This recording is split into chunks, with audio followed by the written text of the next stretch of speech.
Call the meeting to order. This is a meeting of July 19th. Note all commissioners are present. First item of business is the order of business, and we have two changes that I'm aware of, two additions, one under the consent agenda, which would be item D now, and that is approval of fire alarm testing agreement with Protection Systems Incorporated. That annual agreement would be for $570. The second item would be to add a 6:15 timetable agenda item, and that's to have continue our discussion on homelessness that we were having during our recent budget hearings. So those are the two items I'm aware of. Are there any other additions or changes to the agenda? Excuse me? I'm not sure, because the person that also is trying to do this non-profit organization, but right now we're trying to do a benefit. She had gotten a hold of you guys, I guess, and she couldn't make the meeting tonight, and she set me in her place. Why don't you please come up to the mic? And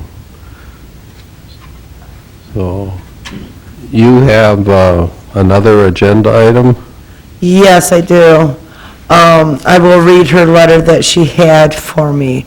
It says, benefit proposal for Dickinson City Council meeting. And this is her letter, okay? Yeah. So it says, my name is Rebecca Heinley. Due to the unforeseen circumstances, I was unable to attend this meeting tonight. So Julie Wooden, that's who I am, and Jeff Glass, that's him over there, are here in my place. I am hoping to do a benefit for Julie Wooden, which is me. She has been ill and unable to work since last October. I would like to try to raise money for her to help her with her medical and day-to-day expenses. I have already been in contact with the Parks and Recreation Department and am working with them to try to find a park that would be suitable for the event, which is to take place on September 25th, 2010. I am planning to have food available, kids entertainment area, DJs, bands, aerial vendors, and bake sales. I just had a few questions to ask. Number one, would we be able to have a beer garden? If so, where would we be able to acquire a permit? Number two, would we be able to have Cheers and Beers of Richardson supply the beer for the evening? Number three, would we have to, and where would we acquire a food permit and the rules and regulations of serving food? Number four, what is your policy on rental police during such an event? Thank you so much for your time and cooperation in this manner. Rebecca Heinley, Coordinator of the Julie Wooden Benefit. Okay. Mr. Kessel, I don't think they need to come through the commission to get those answers. They can just deal directly with city official, and who should they deal with? That'd be accurate, and if they wanted to call my office tomorrow morning, we can certainly take care of that. It does require a special use permit to sell liquor, and it would have to be a licensed liquor establishment in the city of Dickinson to do that. So that means the Cheers and Beers in Richardson would not be able to. It has to come from Dickinson itself. Yes, we can talk more about that tomorrow, but yes, that would be the case. They'd have Okay. to have, somebody locally would have to sponsor the event that has a valid liquor license. Okay, thank So- you. Can I get your number? Yes. Are you leaving? I'm going to sit next. Okay. Yeah, and yes, I would be leaving after this. I just need the information I need. 456-7739. And it's Sean Kessel, Kessel. yes. Okay. I thank you. You're welcome. Yeah, you don't have to sit through the full meeting to get that information. Very much. Okay.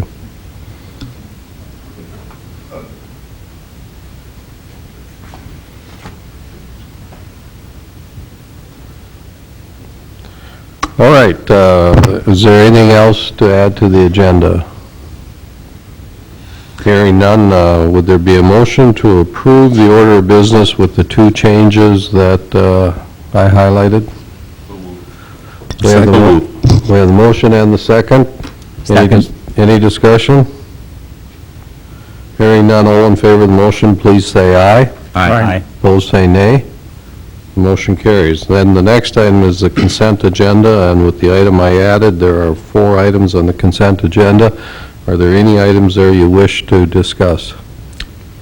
Mr. President, I'd like to discuss item C a little bit. Okay. Item C is the approval of the Flow Mobile addendum, so go ahead, Mr. Jackson. Just a question. I know that when we first made the agreement with Flow Mobile, there were questions about potential interference with that system. Are we satisfied that's taken care of? Have the parties involved talked to each other? Are we satisfied with that? Commissioner Jackson, I sat with a meeting that involved Consolidated and Flow Mobile and myself. This meeting culminated several weeks of discussions regarding the exact issue that you brought up. Since that meeting, they came to some conclusions there. They implemented those changes, Flow Mobile did, and I've had no further complaints regarding interference issues. Okay, thank you. Any other discussion on that item? Mr. Jackson, would you like that item voted on separately, or? No. You're fine? No, in fact, Okay. I'll move for approval of the consent agenda. We have the motion for approval. Is there a second? I'll second. We have the motion and the second. Any discussion? Hearing none, we'll vote. Mr. Jackson? Aye. Mr. Altmans? Aye. Mr. Lamblum? Aye. Mr. Steiner? Aye. Chair votes aye. Motion carries.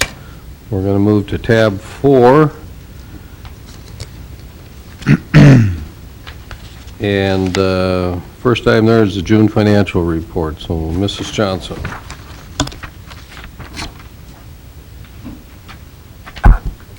Good evening, Mr. President, Commissioners. I'd like to highlight a few items from the financial report through June. We'll begin with the general fund report. With half of the year completed, our property taxes equal $2.9 million, and we're 96% collected compared to budget. Our other taxes and fees was 60% collected compared to budget. This includes the financial institution tax, which was 50% less than last year. This tax revenue is based on banking income, which saw a significant decline during the national financial crisis. Our intergovernmental revenues include state and local government revenues such as highway distribution tax and oil production tax. This line item is 29% collected compared to budget. In 2009, we did receive a one-time payout of approximately $495,000 in highway distribution tax money that was used for road repair. Our licenses, fees, and services include such things as building permit revenue and oil royalties, and is 43% collected compared to budget. This also includes our municipal court fines, which are 5% less than last year at this time. Our sales of city lots and equipment is 28% more than last year. Our other revenues include interest earned and miscellaneous items, and our transfers in are revenues from other funds within the city. Our total general fund revenues equal $4,698,000 through June, and we're 60% collected compared to budget. Our general fund expenses are broken down by groups. Our general government includes administration, municipal court, finance, IT, assessing, and buildings and grounds, and is 53% expended compared to budget. This overage is due to timing of insurance payments and capital purchases. Our public safety includes police and fire and is 50% expended compared to budget. Our engineering and streets is 48% expended compared to budget. Our cultural services, which includes the museum and forestry, is 39% expended.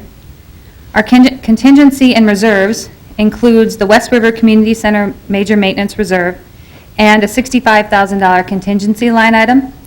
This contingency shows a negative balance at the end of June.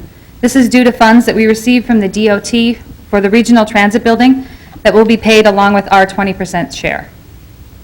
Our transfers out are transfers to other funds within the city, and our total general fund expenses equals $4,079,000, and we're 52% expended compared to budget. In our enterprise funds, our total enterprise fund revenues are $3,267,000 through June, and we're 46% collected compared to budget. And our total enterprise fund expenses equal $2,513,000, and we're 48% expended compared to budget. The large negative cash balance in our wastewater fund is due to several capital projects that include the third cell improvements, the Lincoln Lift Station, and the wastewater treatment plant upgrades. These projects will be financed upon completion. In our sales tax report, in the 1% sales tax, we've received $378,000 of revenue in June, which is up 16.2% for the year. Our expenses include $800,000 paid towards the Badlands Activity Center. This slide also shows the sales tax refund that was paid to the state due to the overpayment of local taxes by a single taxpayer. Our 0.5% sales tax shows we received $189,000 of revenue in June, which is also up 16.2%. Our expenses include $341,000 paid towards the West River Community Center bond. The sales tax refund line item shown here is also due to the overpayment of local taxes. I have a question on the half-cent sales tax. Will there be another bond payment due later in the year? Yes. Of roughly the same amount? Yes. Okay. Our hospitality tax, our revenues collected are up 10% over last year. Our expenses include $60,000 paid to the CVB for the special events grant and $250,000 towards the Badlands Activity Center. We've added a new spreadsheet in the additional report section that shows the monthly receipts for both the hospitality and occupancy tax compared to previous years. Our occupancy tax breakdown shows the revenues and expenditures are up 17.2%. All occupancy tax revenues collected minus a small admin fee are paid to the CVB monthly. And in our street projects report, we have received $229,000 in revenues, which are mostly special assessments, and we have expended $552,000 towards those projects through June. And those are the financial statements through June. Are there any questions? Any comments, questions for Mrs. Johnson?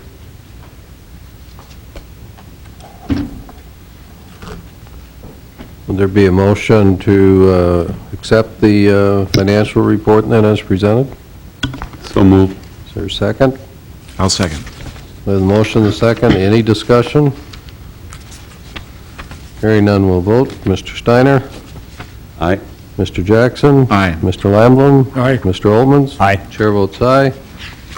Motion carries. We'll do item B, which is the Dickinson Pension Plan and Trust. This is regarding an optional form of distribution, and this would be the consideration to approve second and final reading of this ordinance, ordinance number 1384. If there's anyone from the public that would like to comment regarding this ordinance, you may do so now. Just step to the podium, state your name, we'll hear your comments. There's no one from the public that would like to comment. Are there any comments by city management or city commissioners?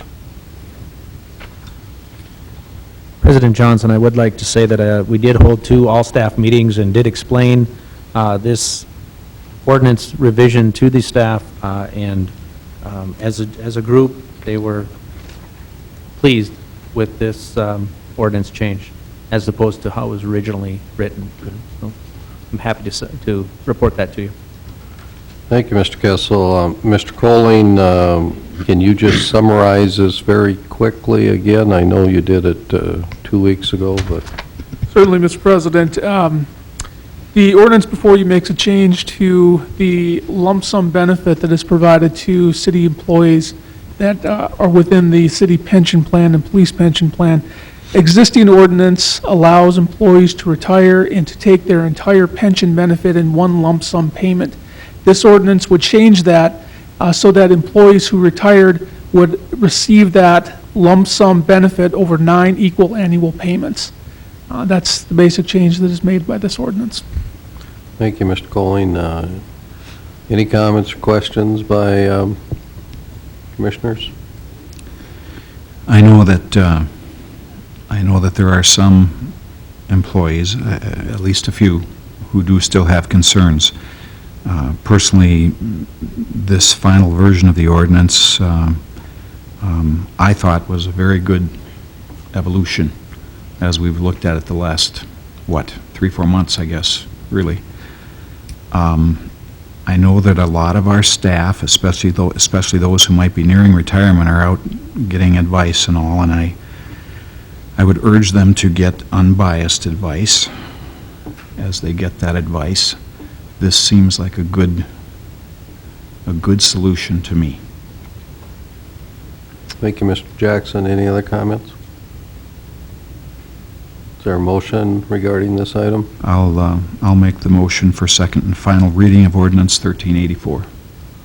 Is there a second? Second. We have the motion, the second. Any discussion? Not, we'll vote. Mr. Jackson? Aye. Mr. Lamblum? Aye.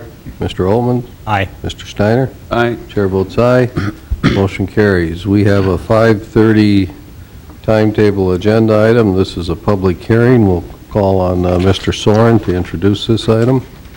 Thank you, President Johnson. City Commissioners, we received a special use permit application from Sean Solberg in order to operate New Beginning Recovery Center located at 1050 26th Street West, which is currently zoned R2 and does require a special use permit.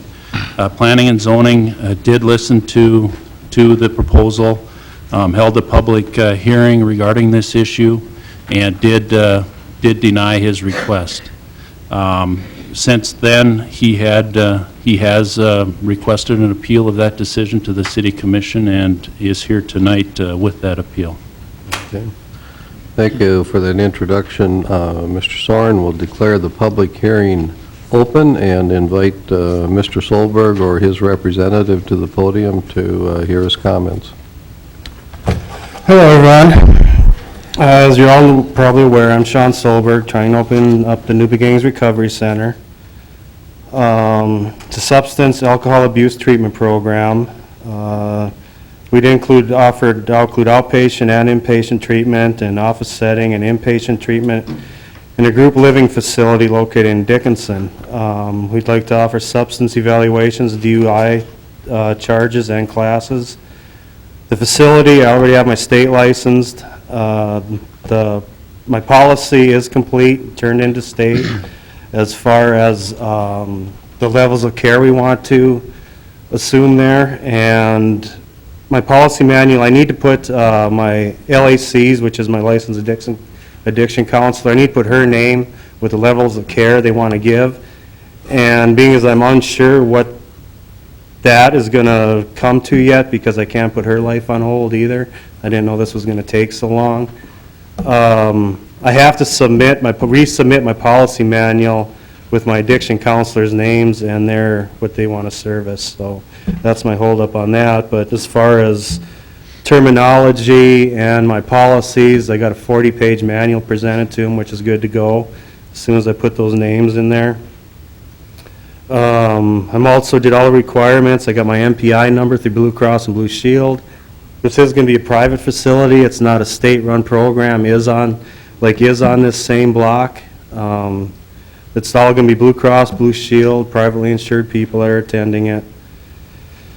I got all my software ready to go. The psychiatric care, I've talked to Dr. David Lopez, MD, he's located out of Fargo. I'd like to introduce telemedicine into the facility because of the backlog and the ability of psychiatrists here in Dickinson. I believe there's 2, which it takes months to get into them. My facility, we also have another option for that.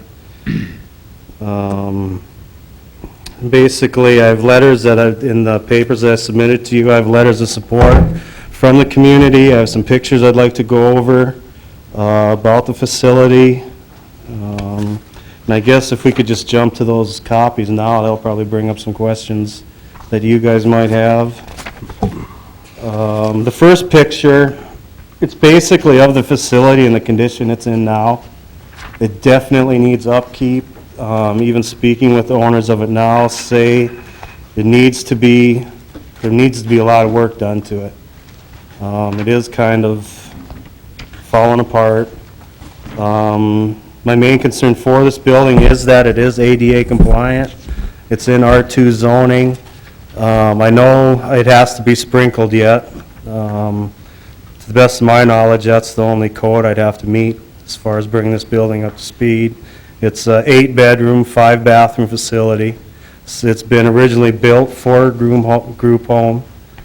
I think it's been licensed or permitted in the past for this type of facility. And I do tend to do all this work to it. I mean, it's going to look, I guarantee it's going to look nicer than it does now. I agreed already to people that I told I'd put up a privacy fence on the south side of it. To the north side of this building is open field. To the west side of this building is open field. To the south of this building, there's 2 sets of condos. Going to the south, it goes into Subiaco retirement community.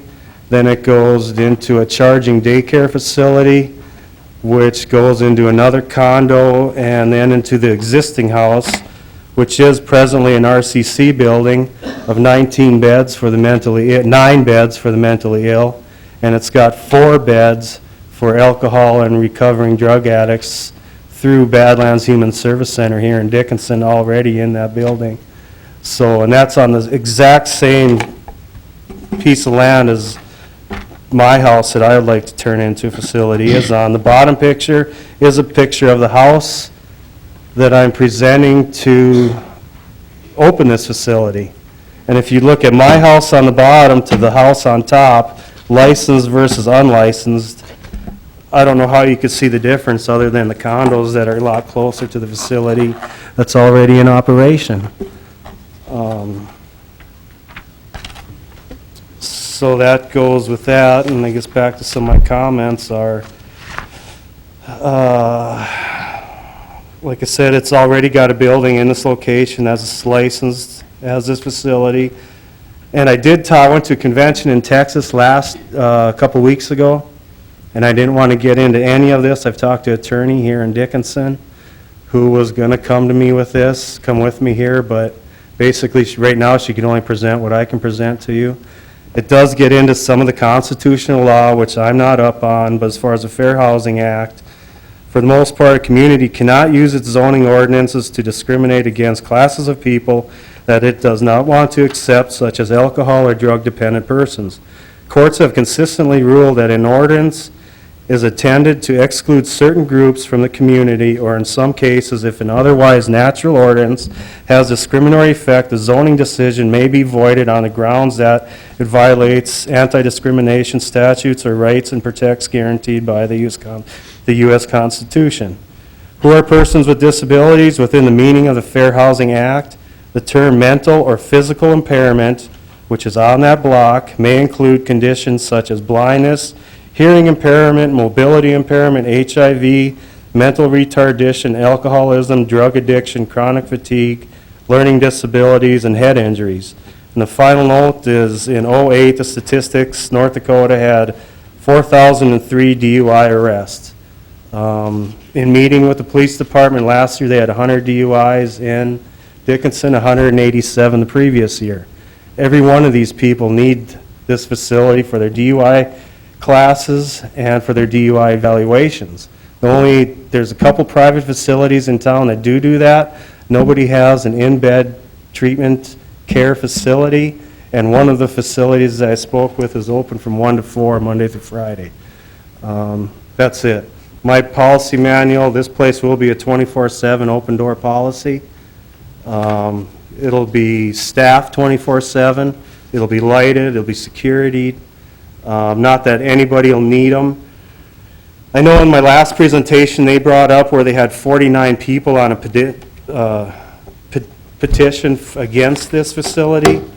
I've read about the not in my backyard syndrome. I was unaware of it before any of this started. I've read up on that. I can see where they're coming from. But I would encourage anybody in 6 months after the doors are open to poll any of these people to see if they've seen any differences in the people around the facility, in the neighborhood, or the presentation of this building compared to after I have the doors open, because I know it's going to have its work done that it needs. I do have, along with the letters of support that I brought to you, I've had business people call me today giving me support, wanting to back me up, but I haven't really went outside of what I'm trying to do. I haven't gotten many people involved in this yet. I'd rather not, but like I said, I have spoke with an attorney, and I don't want it to get to that point. I have West Winds Consulting is here to represent me. My counselor that I've interviewed that's willing to come up here is from South Dakota. She's licensed addiction counselor in South Dakota with her master's degree in addiction. She's pursuing her LPC, and she came up here today for support from Bella Fouche, if you had any questions for her.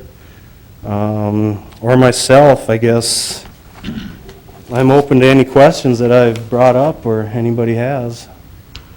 Mr. Solberg, if you have someone in the audience that wishes to speak on your behalf or in support, they're welcome to do so now, and then perhaps once that's complete, then if we have questions, we'll ask questions and then invite others to speak too. But Okay. if you have someone that would like to make some comments, now would be good. Now would be a good time. Okay, would any of you want to come up and comment? You just have to give us your name, and then we'll hear your comments. I'm Dr. Shelley Hall. I'm co-owner of West Wind Consulting Center. We do not provide substance abuse treatment in our facility. We don't have a licensed chemical dependency counselor. But we have phone calls almost on a daily basis of people in need of these services. We do have services. These services are provided in other places, Badlands, Human Service Center, as well as Heart River, but it's just not enough. I have people that are saying there's month-long waiting lists and they need to get in soon. They want to get help, and I think we need a facility like this to help meet the needs of the community and the people who are struggling with these illnesses. If they don't get help here, where do they generally go? Bismarck, Mandan, Williston, and so we're looking at 2 hours, hour and a half away. Part of inpatient treatment is involving your family, and so then family is going to have to drive, and outpatient services here is limited. There's waiting lists for people. And so even to get outpatient, they're looking at waiting lists, or not being able to get in at all and having to drive to Bismarck several times a week. And, you know, with the economy, that's very expensive for people. Typically, in your experience, the people seeking help that go into a facility like this, do they generally present any danger to the public? No, most of the people that willingly go in, which what he's talking about is Blue Cross Blue Shield, these are people that are going to go because they know they need help. And they don't, if they were to escape or whatever, they're just going to go to the nearest liquor store or whatever. They don't pose a threat to society. Most of them are there because they want help and they know they have a problem. Paint me a picture of the typical person. There isn't really a typical. It goes across all socioeconomic statuses. It goes across all age groups. It affects everybody. You know, it can be a teenager. It can be somebody in their early 20s who's in college. It can be a professional person, such as somebody like you guys. It can be a male or female. It's across all religions. These are, you know, it's not, nobody is immune from these kind of issues.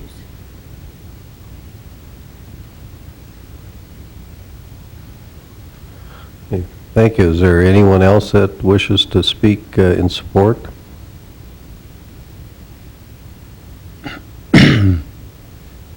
Hi, my name is Paula Nason. I'm the substance abuse counselor from South Dakota that he was referencing to. I have been working with chemical dependency issues for 4 years now, and I have worked with self-pay as well as state pay. So I have worked with some people who, have a criminal background, and those who are doctors and nurses and who do not. Basically, from my standing, from the people I have dealt with, they're not a harm to the society. They're a harm to themselves more than anybody else. If they decide that they're not going to stay at the treatment facility, they leave.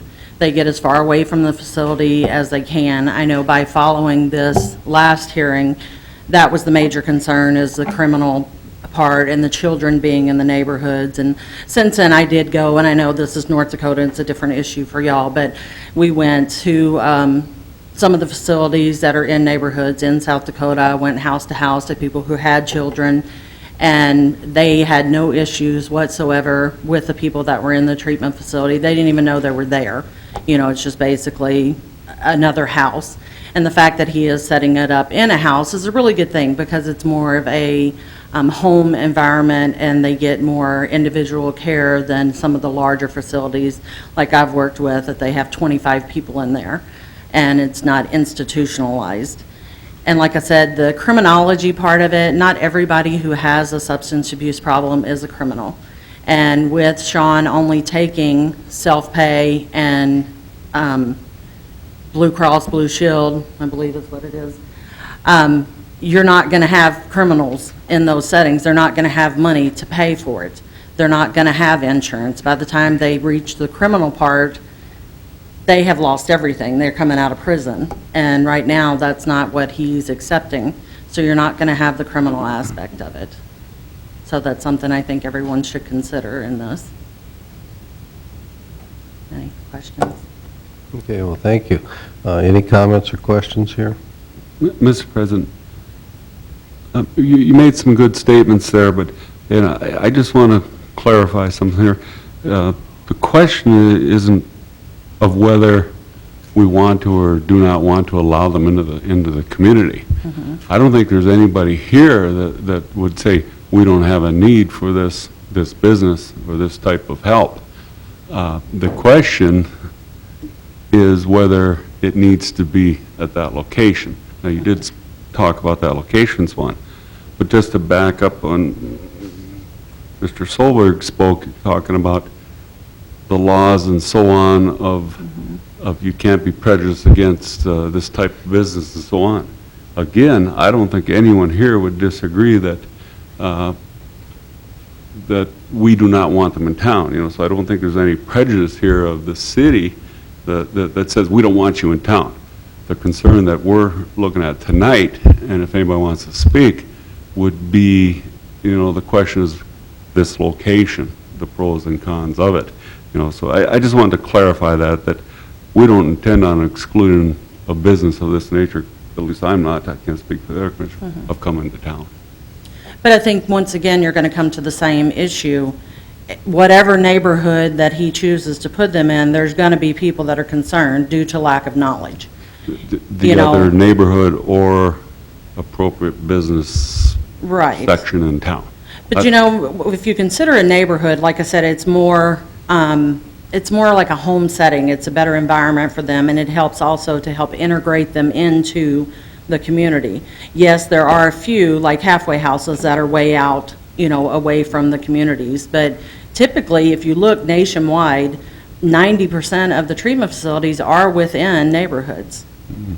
Could, when you talk about neighborhoods, could this type of facility or program be implemented through a lease with the hospital? I know they have a vacant floor available. They have security available. I think monitors available. And it probably could be, but once again, you're getting back to that institutional setting.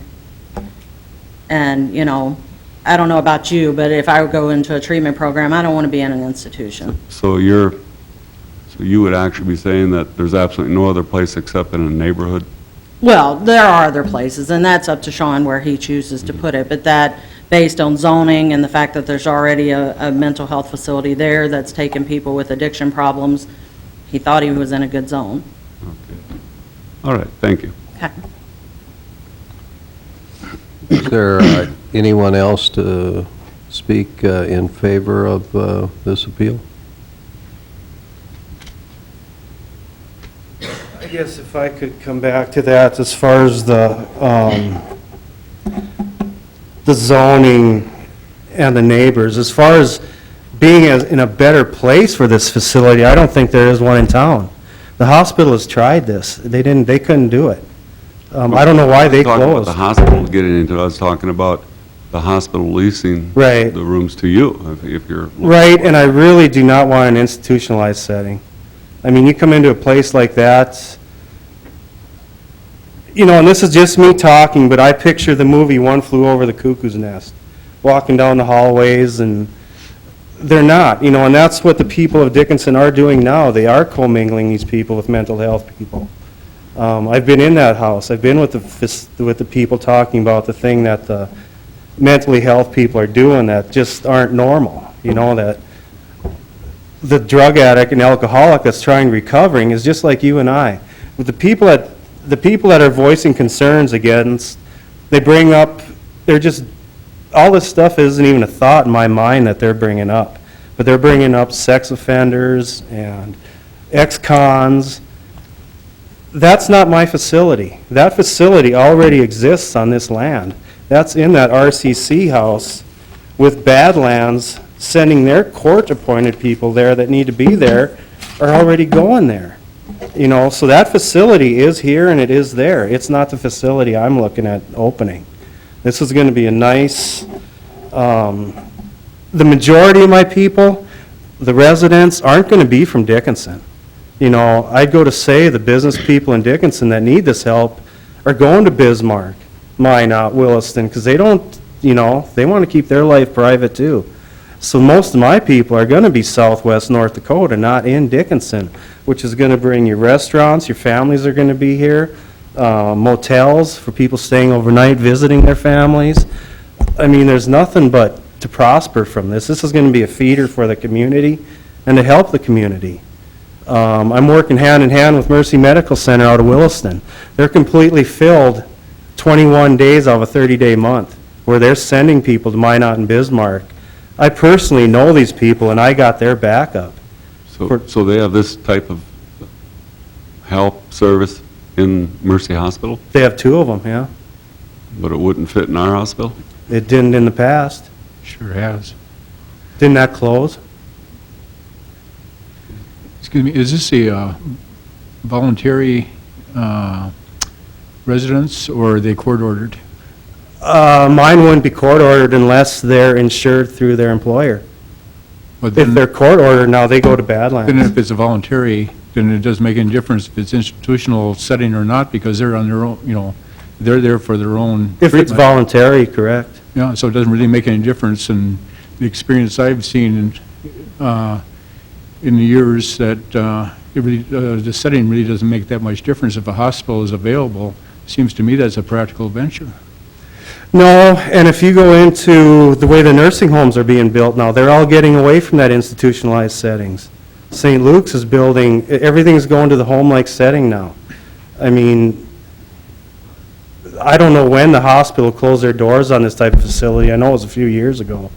But even if that place was existing and I was going to a place, I would pick my facility over the hospital any day of the week.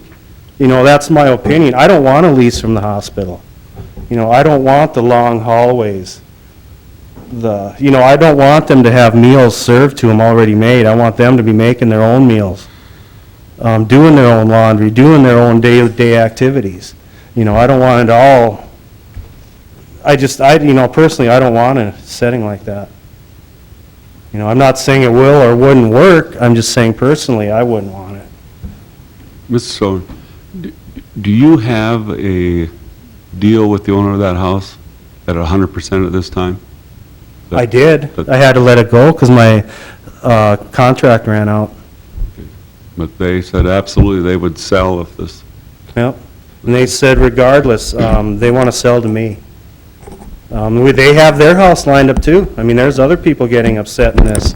They locked into their house too, where they already have a house where they're moving to in Dickinson, which has been on the market for 2 years, over 2 years. And they're willing, and I put up front, you know, I know they're helping me and I'm paying for their moving expenses. You know, I'm helping every way I can because they're helping me. And, you know, this house is already zoned. I didn't start out looking with this house. I started out looking at a different house. But then when I got into all the ADA compliances and all other issues I got to face, this house is already built for that. It cost me, with the building market today, probably $500,000 to build an 8-bedroom, 4,000 square foot, 5-bathroom house. This is already in existence, you know. Why not? I don't want to reinvent the wheel. The house is already there. It's already in compliance. You know, I just need to take advantage of it and use it for what its intended need was. I think the need is there today again. Thank you. Mr. Solberg, Go ahead. what's prompting you to take this project on? What's your background? How did you get to where you are today? Well, personally, I've been involved with these treatment centers for quite a while. You know, I know people that are running them in the New Freedom Center. I know people that are running them up at Mercy. I know a lot of people in these programs. I've met practicing junkies to multi-million-dollar business owners that are in these programs. I mean, it's people like you and I, and like I said in my last meeting, it's a bad problem happening to good people. And the facility's been needed here for, I think, 20 years. When I was going to high school here, I could see a need for it. You said you've been involved in years past. What kind of involvement? I've been in recovery. I've been through facilities like this. It's worked for me. I know it works. I mean, I do have a college degree. I'm hooked up. I'm not a licensed addiction counselor, but I can get my master's in addiction counseling in 15 months out of Grand Canyon University in Arizona. I've already signed up for it. I just got to have the state approve the classes, you know, and I want that license number but I'm a real world person. I know this. And, you know, I didn't learn any of this out of a book. I know it's needed here, and everybody I talk to. I know people that are running these facilities that I can go to. I know people with the Blue Cross Blue Shield software. That's just the real aspect of this business, you know.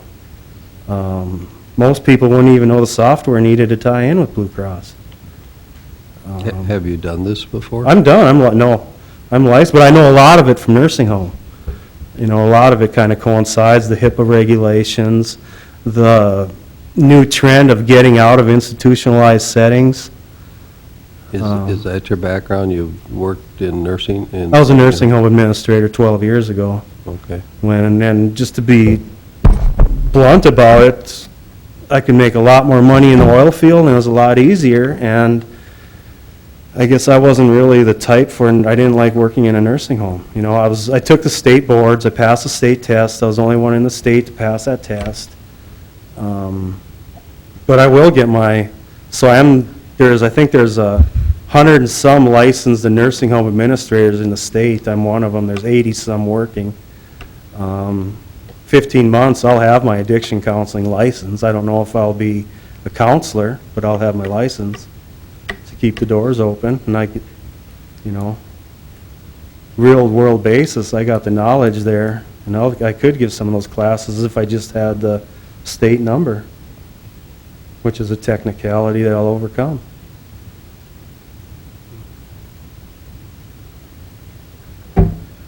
Any other comments, questions here? Is there anyone else that's going to speak on your behalf? I'm not really too sure. And I see Bernie back there. For the last 8 months, I was going to go back into nursing home administration. And I was training at St. Ben's for roughly the last 8 months, you know, to go back and retake the test and go back into this field. But I'd much rather do this, you know. All right. And then I wouldn't have to move. I could stay in Dickinson. Is there anybody else that's going to speak on your behalf? Not that I'm aware of. I guess that'll do All it. right, well, this doesn't preclude them from speaking later, but we'll ask if there's anyone here that would like to speak in opposition of your request. Okay. So, Thank you. thank you. if you'd like to speak in opposition, just come forward, state your name, and we'll hear your comments. Good evening. I'm Corey Hibble. I live at 947 26th Street West. I am here representing the neighbors of 26th Street on or around the 26th Street area in opposition of the recovery center that is going to be at 1050 26th Street West. I have talked to most of the neighbors around my area there. None of them wants this in this backyard. We're not against the recovery center, as Mr. Steiner did state. We're against the location. I do have a petition here that Mr. Solberg did bring up with 49 signatures on that I had from Planning and Zoning. If you guys would. Sure, well, you can hand out anything you'd like. Okay. You go.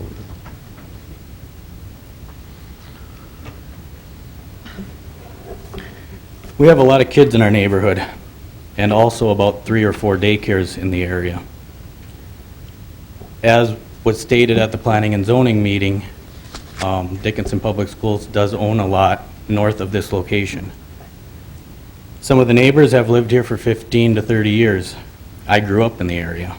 That is exactly why I bought my house in the area.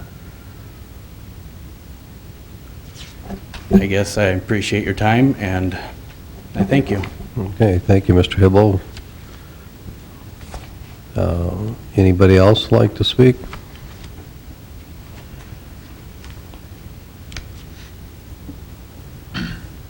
Good evening.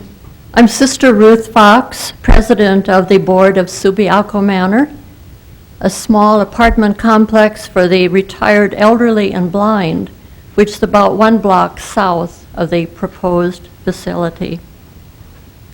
We raised some concerns at the Planning and Zoning Commission meeting, and we have not received any response to those concerns. We do believe in the purpose of the proposed facility, but our main concern is for the safety and comfort of the residents of Subiaco Manor. This evening, before coming here, I stopped in at Subiaco, and one of the elderly gentlemen was sitting outside, right outside the front door in a lawn chair, just enjoying the evening. And he expressed his concern about not feeling comfortable with having this facility so near. So our concern is for the safety and comfort of the residents. Thank you. Thank you. Anybody else wish to speak?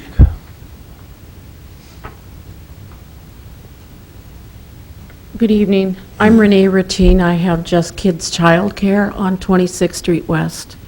My husband and I have lived in Dickinson majority of our life. We've lived in that residence for almost 27 years.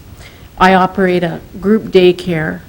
I'm not against the recovery center. However, I'm against it being in our neighborhood. My number one priority is the safety and well-being of the children in my daycare. I've expressed my concerns with some of my parents, and they feel the same way as I do. They're not against the recovery center, but they're against it in our neighborhood. If this does go through, I will not only lose a lot of children that I care for, it just can't happen. It just can't. Thank you. Okay, thank you for your comments. Anybody else wish to speak?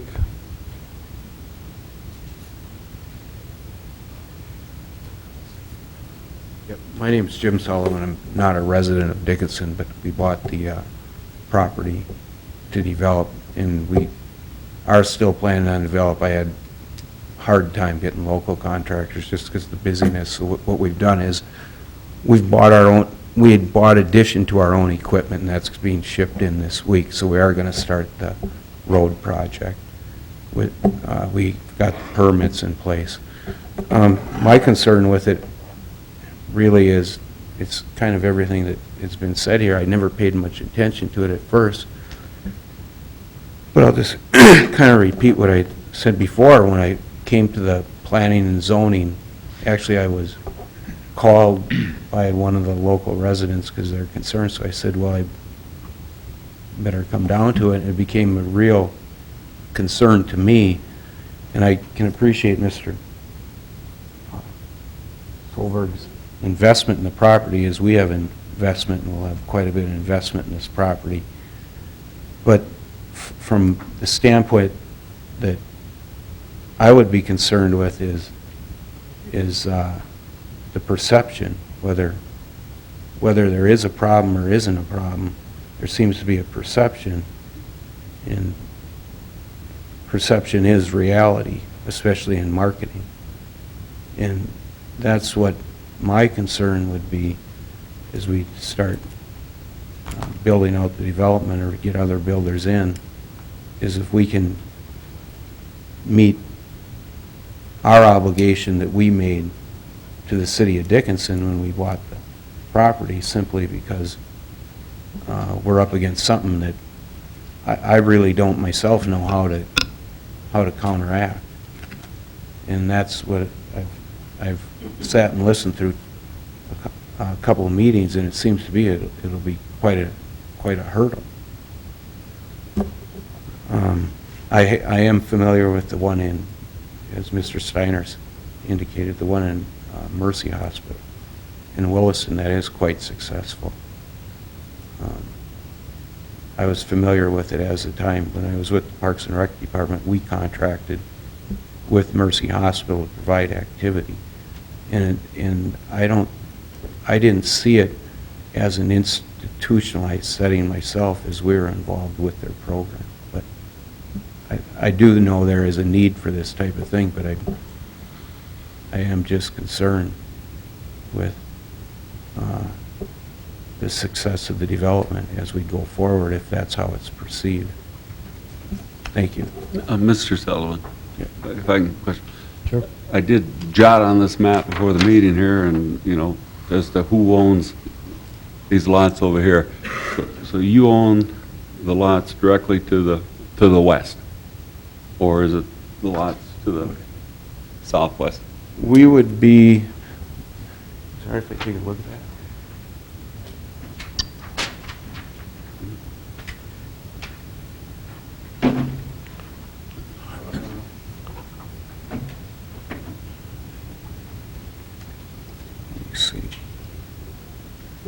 We would be, okay, that's as you come up the,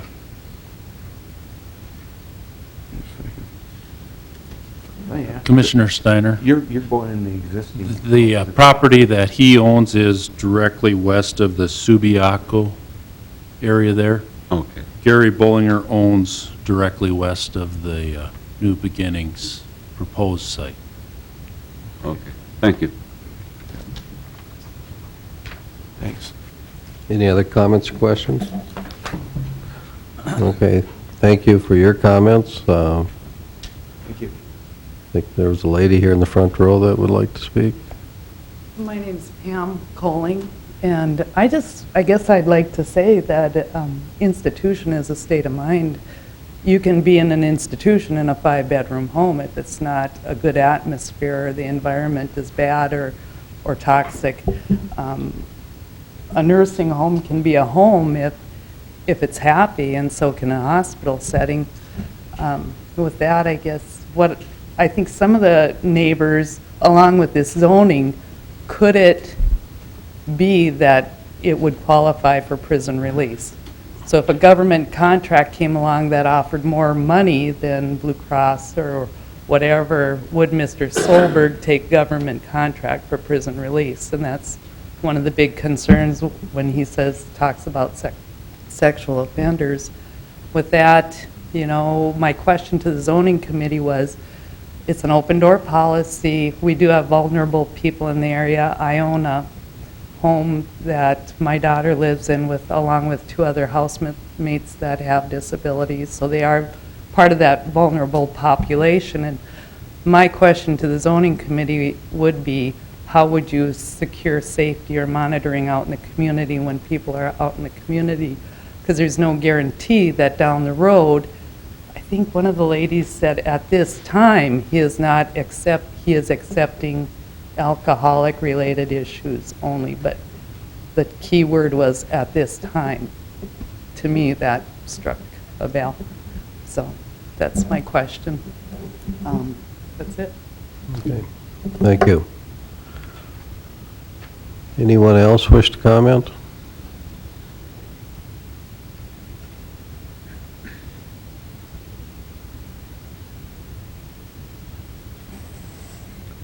Good evening. I'm Nick Shank, and along with my wife, we live at 2571.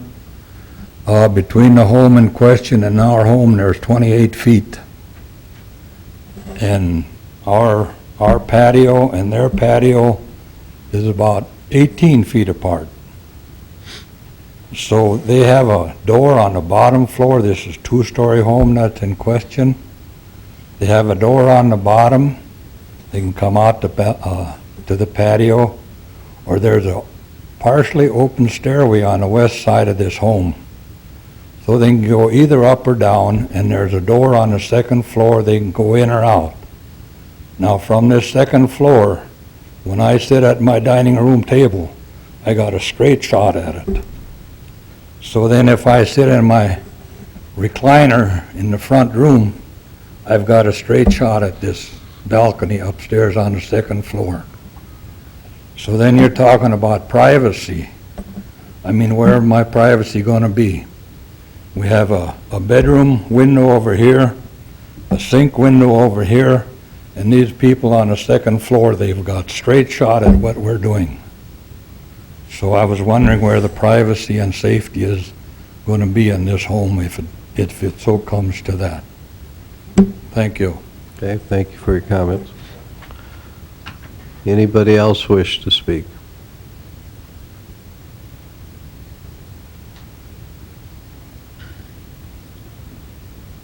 Mr. President, members of the commission, my name is Doug Sullivan. I am the superintendent of schools of Dickinson Public. And it is true that we do own property out in that area, and it's also true that we do not have a school in that area at this time. But it's also true that the growth and increased student population in the school district is causing issues for the schools to discuss about space. So the school district renews its testimony that we respect the efforts of Mr. Solberg and agree with Mr. Steiner that perhaps the location is not the best location in the city. And we also renew our request that the commission just proceed with an abundance of caution. Thank you. Anybody else wish to comment?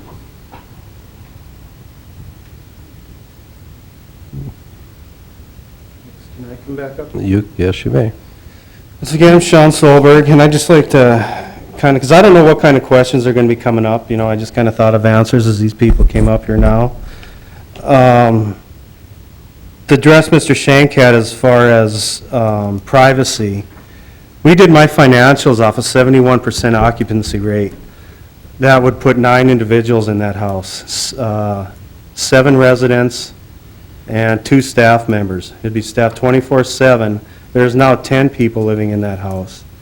One of his concerns to me was the people living there come out and do smoke on the southwest patio of that house, which he doesn't like and I can understand. I made it very clear that I'd have no smoking there. The only smoking they would have is on the north end of my building to the field side. And I did confer with Mr. Shank, I would put up a privacy fence there. You know, I realized going up to second story, I couldn't do a 20-foot fence, that'd look horrible, but a 6-foot privacy fence, which I agreed to, that's gonna cover that whole area where people won't be smoking there as they do now anyway. The government contract people, whoever owns that RCC house, and I don't even know it, they could sell it and do what the people are worried about right now. You know, I don't know what people are gonna do. All I can tell you is that's not what I'm doing. The only way it came into my mind is these people presenting it. The 4,900, or the 49 staff, the 49 partition people that they have, if I took that time and went around, I could have 4,900 people on a petition versus 49. You know, I haven't done it. I mean, everybody you talk to, I don't know how many people in here have a family member today, a very marketable person today called me looking for a place for their kid in town here, doesn't know where to take them. I referred them to someplace out of town here. And like I said, Mercy is a very reputable place. They are full 21 out of 31 days. I went up there and got their statistics. They would be sending their people to me. That just shows it is working. But once they're full, you know, they're full. And perception, the one other gentleman said, perception is reality. Yeah, it is, but you go walk around that building right now and look at the condition it's in, versus the playground atmosphere it has on it, it's going to be a lot more presentable to the eye in 6 months down the road than it is now, I guarantee it. And I guess that's all. If this does pass, which I hope it does, I'd like to see these same people objecting it now look at it in 6 months.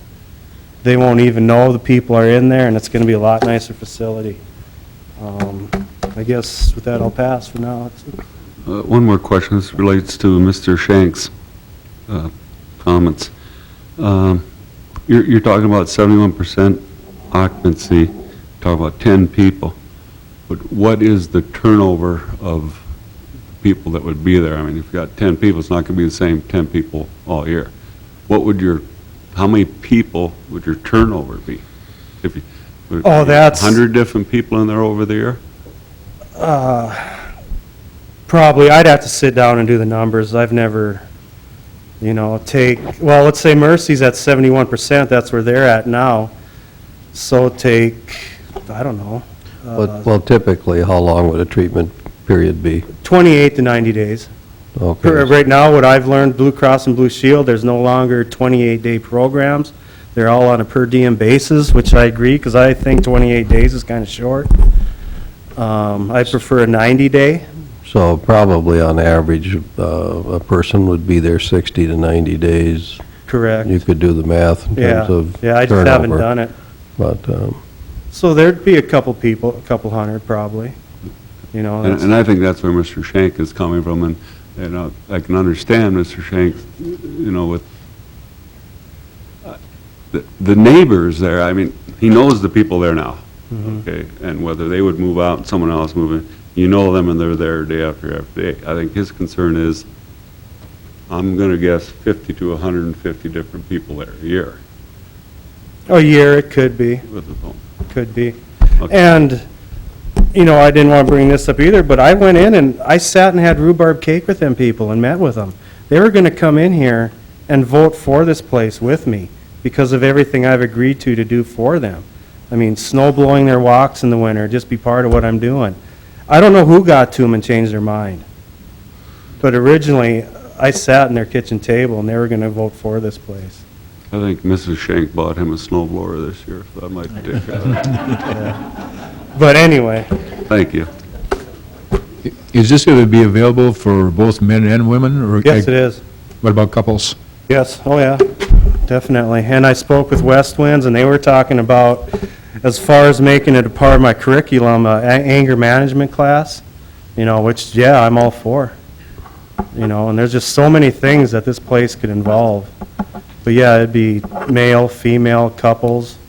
I'm not, as of the time right now, I'm not going into adolescence, but all it would have to for me to do adolescence is see the need for it here and talk with some of the other facilities around here. And I'd have to change some terminology in my policy manual. That's about it.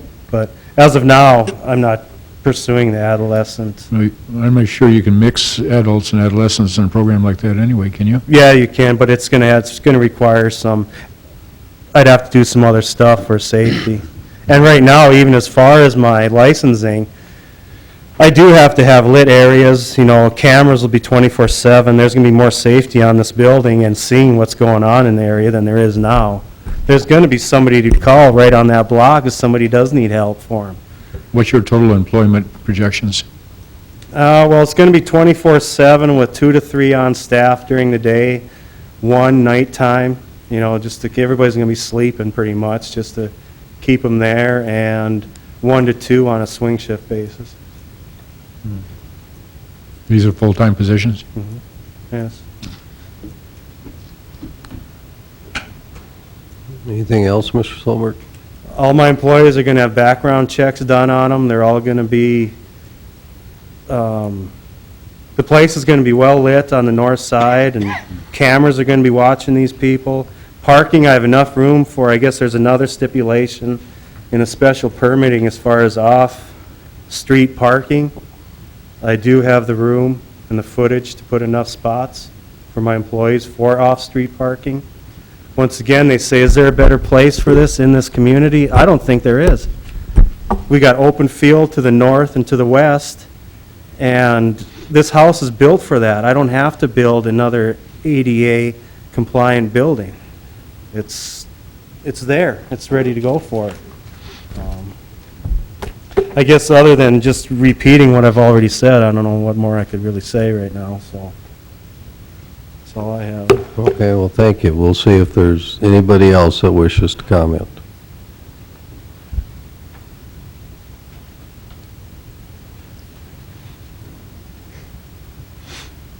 My name is Nikki Cordnoy. I'm not good at speaking, so I'm going to make this quick. I, too, own a daycare on 26th Street, and I'm not against the facility at all. Just please find a different place for it. Thank you. Anybody else?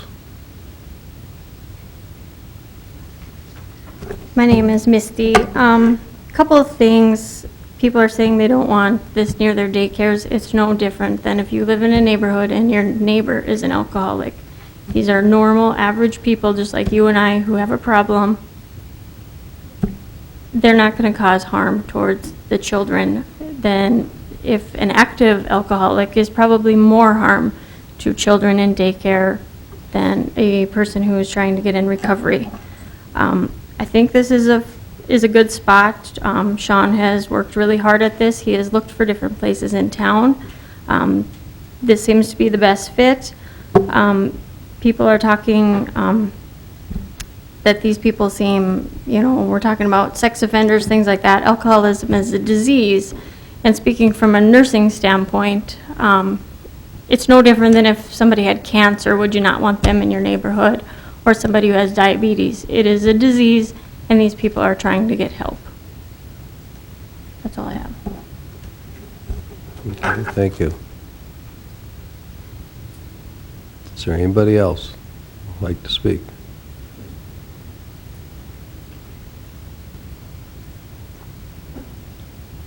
Paula Nason again. Just listening to all of this, just the community, it really saddens me.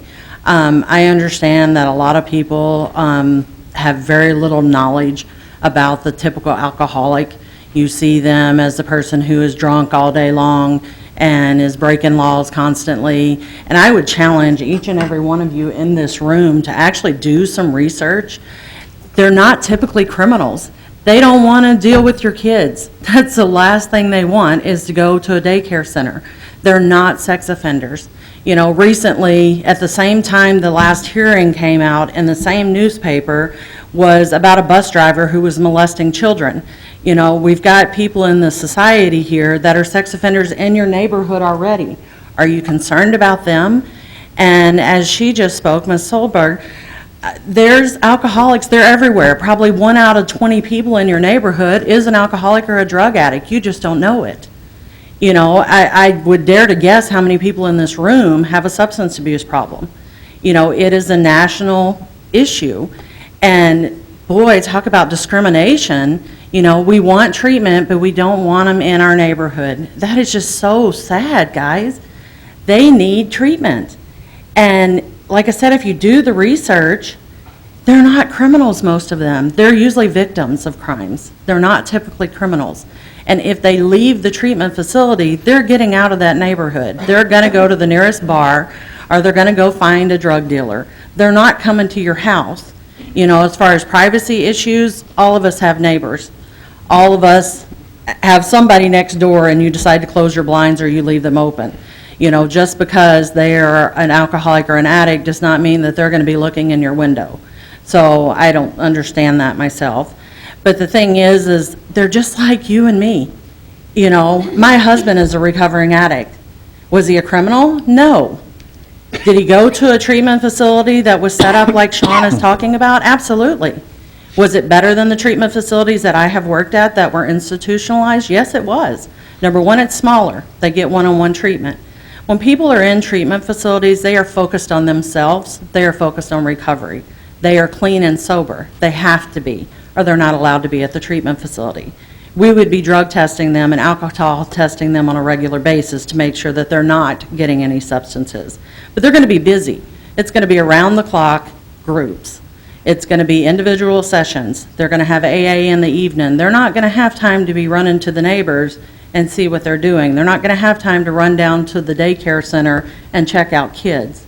Most of them have their own families, their parents. They're, like I said, I have worked with doctors, I have worked with nurses, I have worked with Native Americans who live under bridges. I have worked with all sorts of people. And to be honest, out of all the people I have worked with, I've yet to work with one sex offender. Yes, I've worked with criminals because they were coming out of the prison system, but not one of them left the facility and went down to a neighbor's house.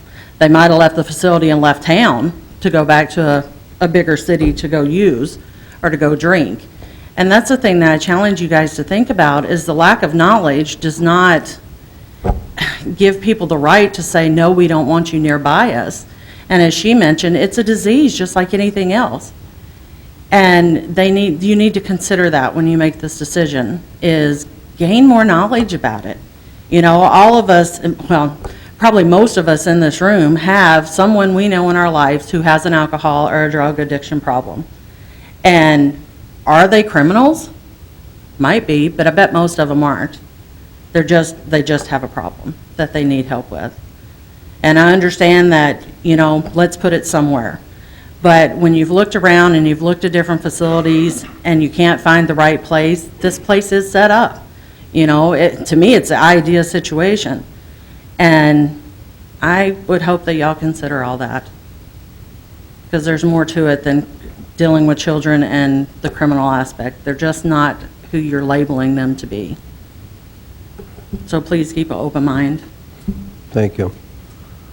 Anybody else wish to comment? I guess, I'm Pam Colling again. I guess, to me, it's not that anybody has a lack of knowledge.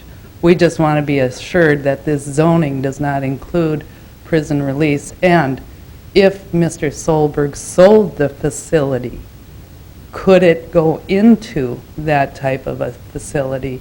It's not lack of knowledge, and it's not that anybody wants to discriminate or anything like that. The facility is very close to Mr. Shank's home. I've been there. It's very close. You know, we've mowed the lawn. I've mowed the lawn at that facility, actually, at that Mr. Solberg wants to purchase, and it is very close to Mr. Shank. The other part is the parking. Where's the parking going to be for all the people that are there, for the staff? That's another concern. Does it lend itself to that? So it's not lack of knowledge, and it's not that we don't have compassion and want people that have alcoholism. They need to be treated. They need a home. They need a home. But like I said, institution is a state of mind. 10 people in that house would be a lot of people.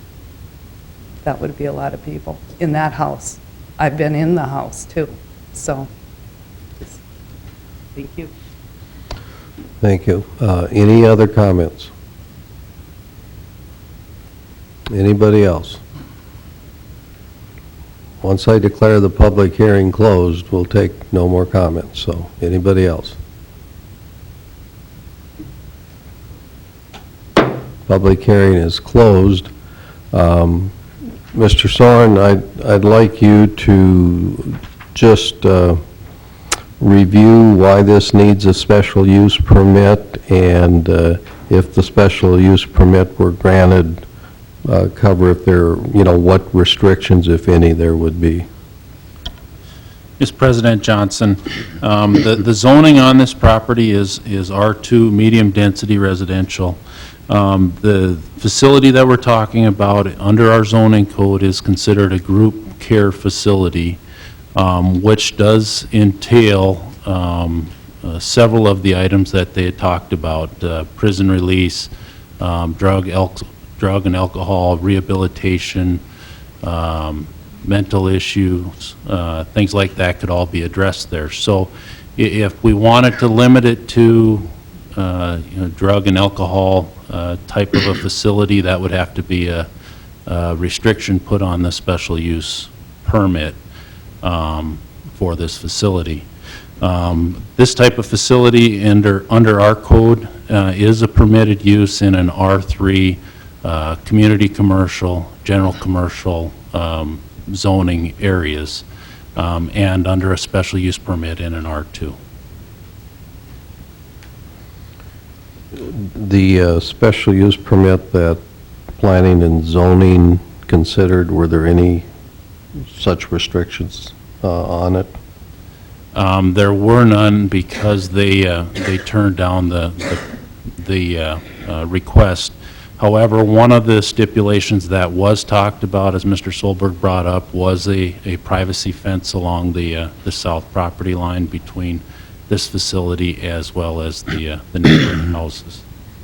Okay, on what basis did planning and zoning turn it down? What would you say was the main objection or objections?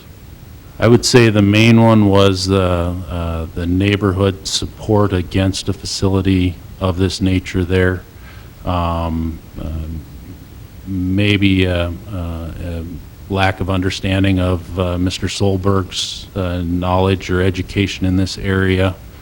But I would say the main one was the neighborhood objection to the facility that he's trying to put in there. Okay. Mr. Colling, a question for you that, if you're able to comment on this. There was some comments regarding whether or not planning and zoning's actions were consistent with laws regarding discrimination against those with disabilities. Can you comment on that at all? Yes, Mr. President. Fair housing laws protect people who want to rent or live in a particular area from discrimination based upon race, sex, gender, religion. And one of those categories that is included within fair housing is dependency, drug dependency or alcohol dependency. So I guess the point that I would make is to be cognizant of those fair housing laws, and that the zoning regulations that we have are intended to regulate land and land use and not to regulate people. So whether you decide to grant or deny the permit, your reasoning would have to be based upon the use of the land and the impacts that use would have upon the land and the area, and not upon the nature or the character of people who would be using that land or occupying that facility.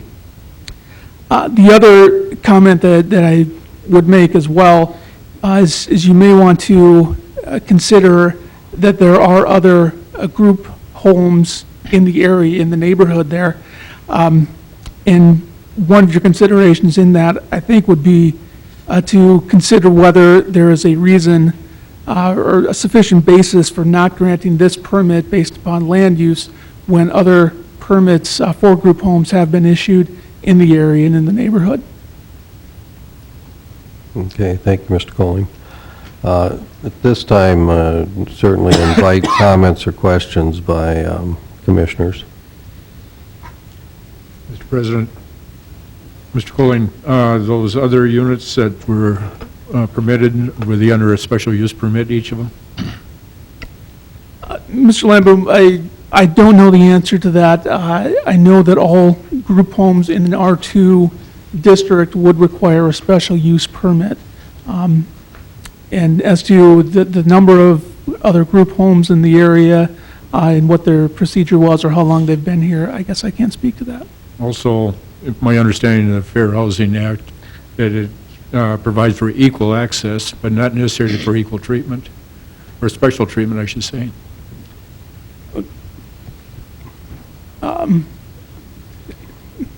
I hesitate on that. You're correct on that. People use those terms in different ways, and I don't want to say too much off the cuff on that, but as a general statement, that's correct.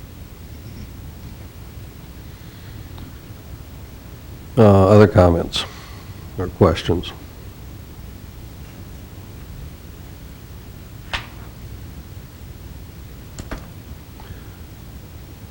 Well, the action available to us tonight is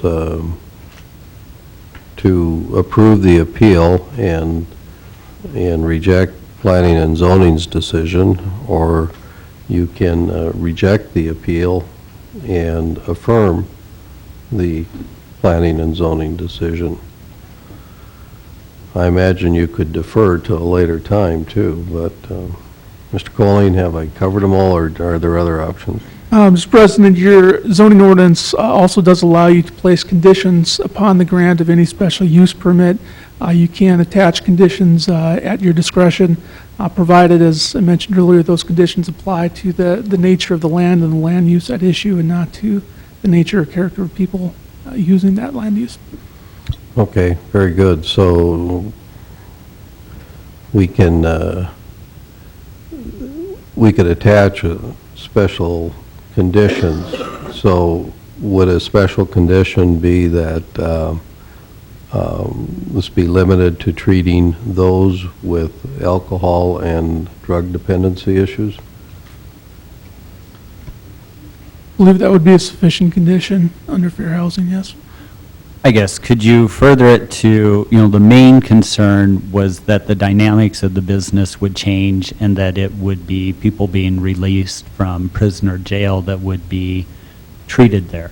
Can the condition be that they are private pay and that they aren't coming from incarceration? How detailed do you get on this special provision? If you wish to attach those sorts of conditions, I would appreciate some time to research the issue further and have you defer a decision tonight. I'm not prepared to speak to that level of detail at this time. Apologize. Mr. Chairman, Mr. Mr. Colleen, can we consider this to be a commercial activity? It, under the zoning ordinance, qualifies as a group home, and that is listed under the zoning ordinance as a residential use. Even though there's open pay and insurance payments being made? It's listed as a residential use under zoning, so yeah.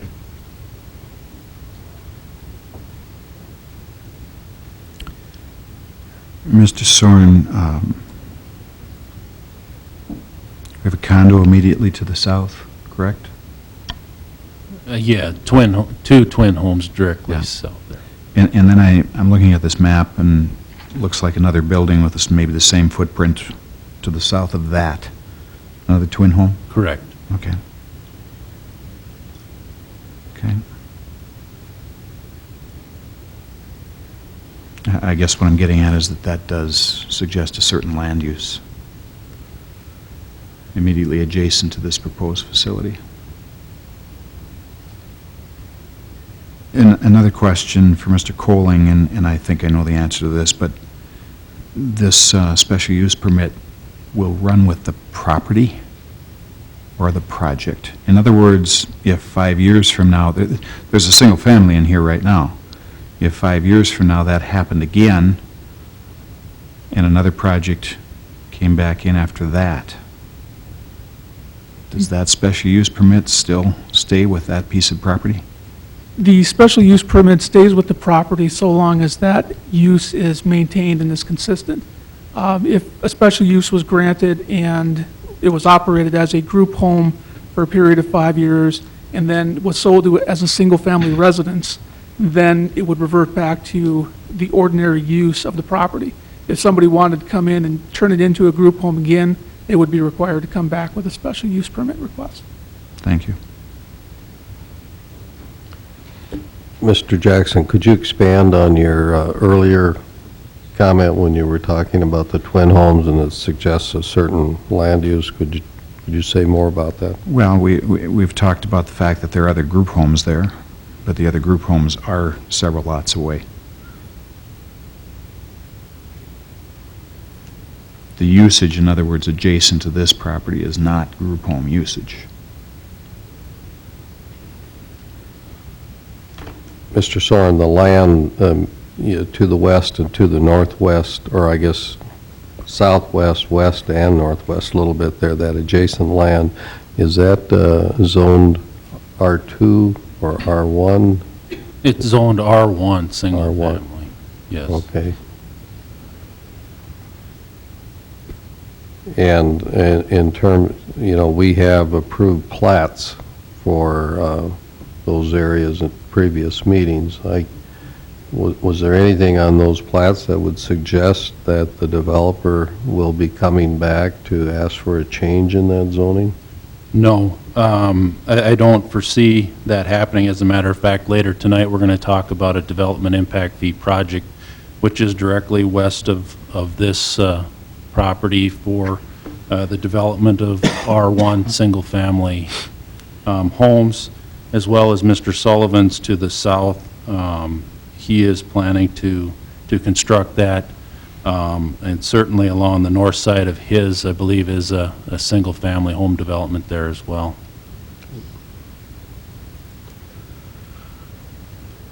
Anything else? Well, the chair is ready for a motion if we have a commissioner that has a motion in mind here. Mr. President, Mr. Steiner. I think this is something that we need to act on one way or the other tonight. And I have no idea where everybody else is going to come down on this. So, but I think we need a vote to either accept it or deny it. And if the vote or the motion is to accept the Planning and Zoning Board decision, and if you feel that that is incorrect, then it can be voted down and someone else making a motion. But this time, after hearing the testimony, from the public school system, the school, the neighbors, the community, and so on, I would offer a motion that we support the decision of the Planning and Zoning Board to deny this special use permit. Okay. Another way of saying that would be to deny the appeal. Correct. Would that be your Correct. motion? It's a little shorter. And I know I'm in favor of shortness. And Sounds good. That would be correct. I know you oppose that, but, That would be correct. okay, so your motion is to deny the appeal. I'll ask if there's a second. I'll second. We have a motion and a second. I'll ask if there's further discussion then by commissioners.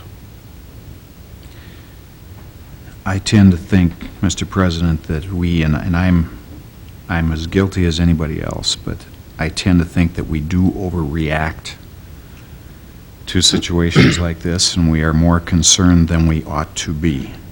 However, having said all that, I don't think that this project in this location is the right one. I think as a community, we need to find a place for projects like this. But I don't think that this location is the right one. Thank you, Mr. Jackson. Any other comments?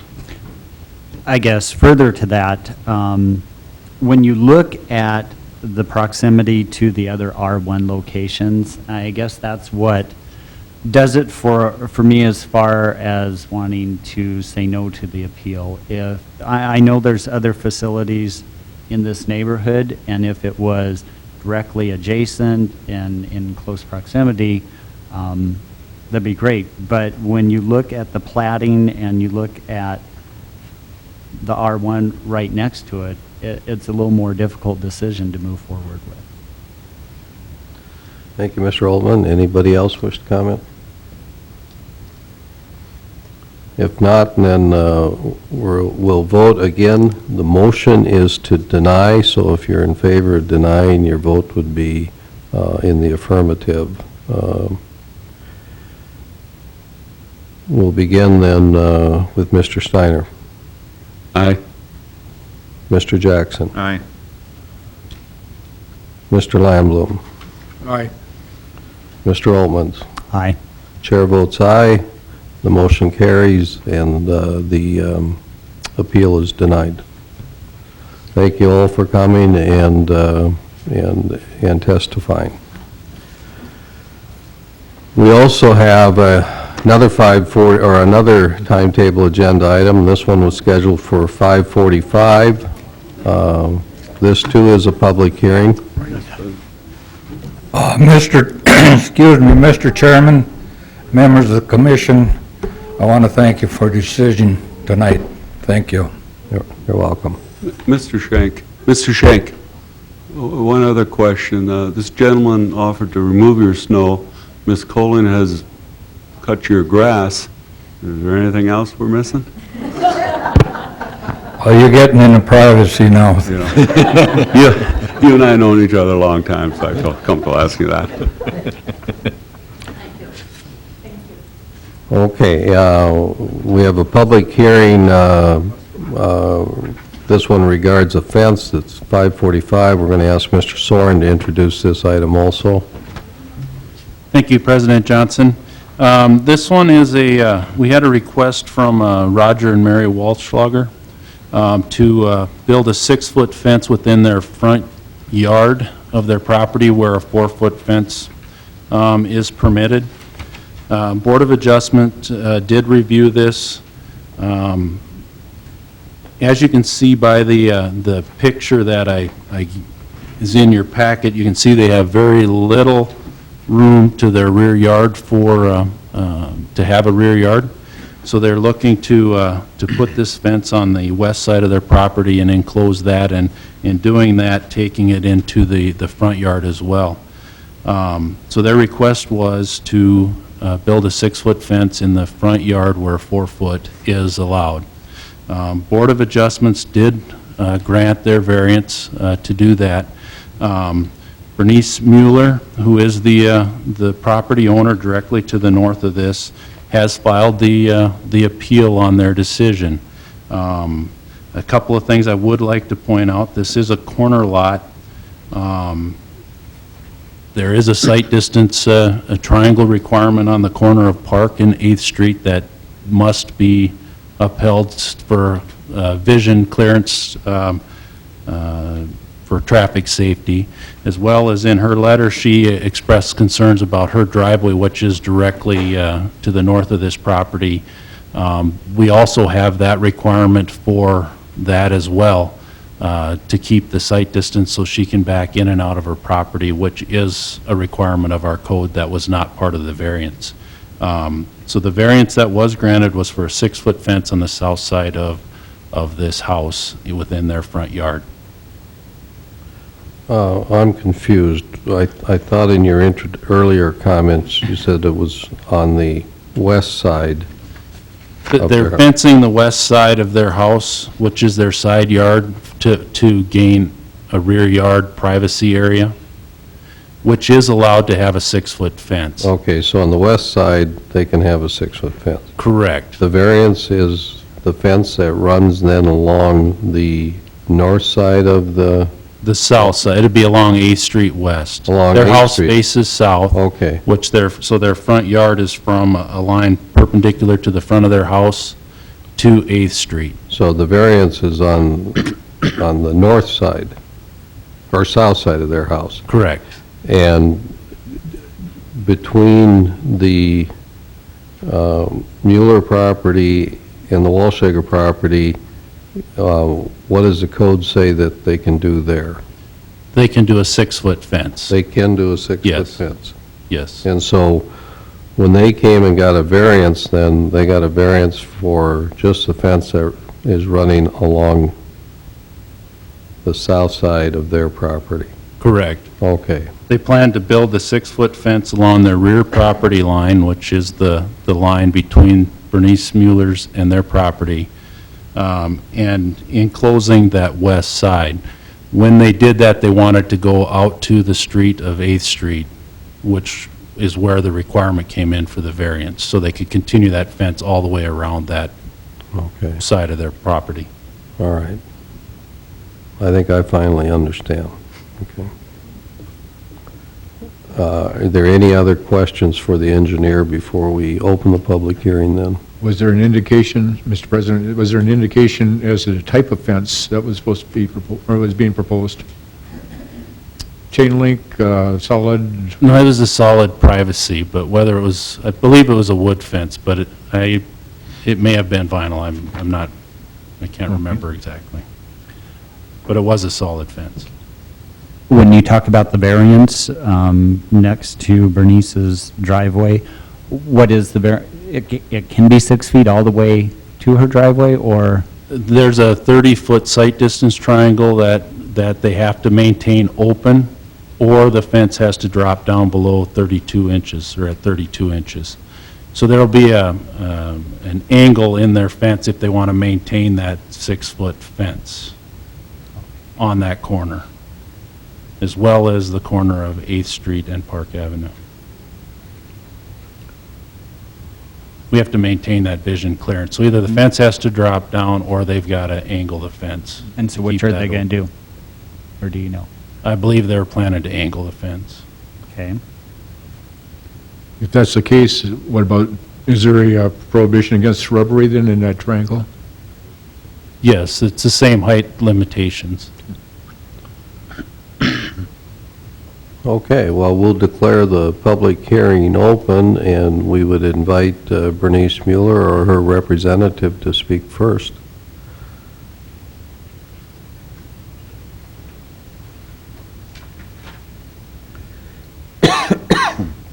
Good evening. I'm Bernice Mueller, and I live at 806 Park Avenue, just directly north of Mary and Roger, and I've lived there for 50 years.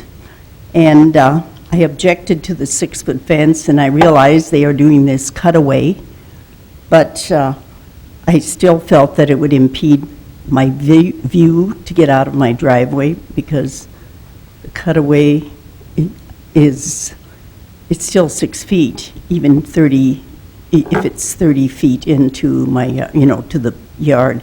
And I understood that the 6-foot fence couldn't start until it reached the edge of my house, the edge of the driveway.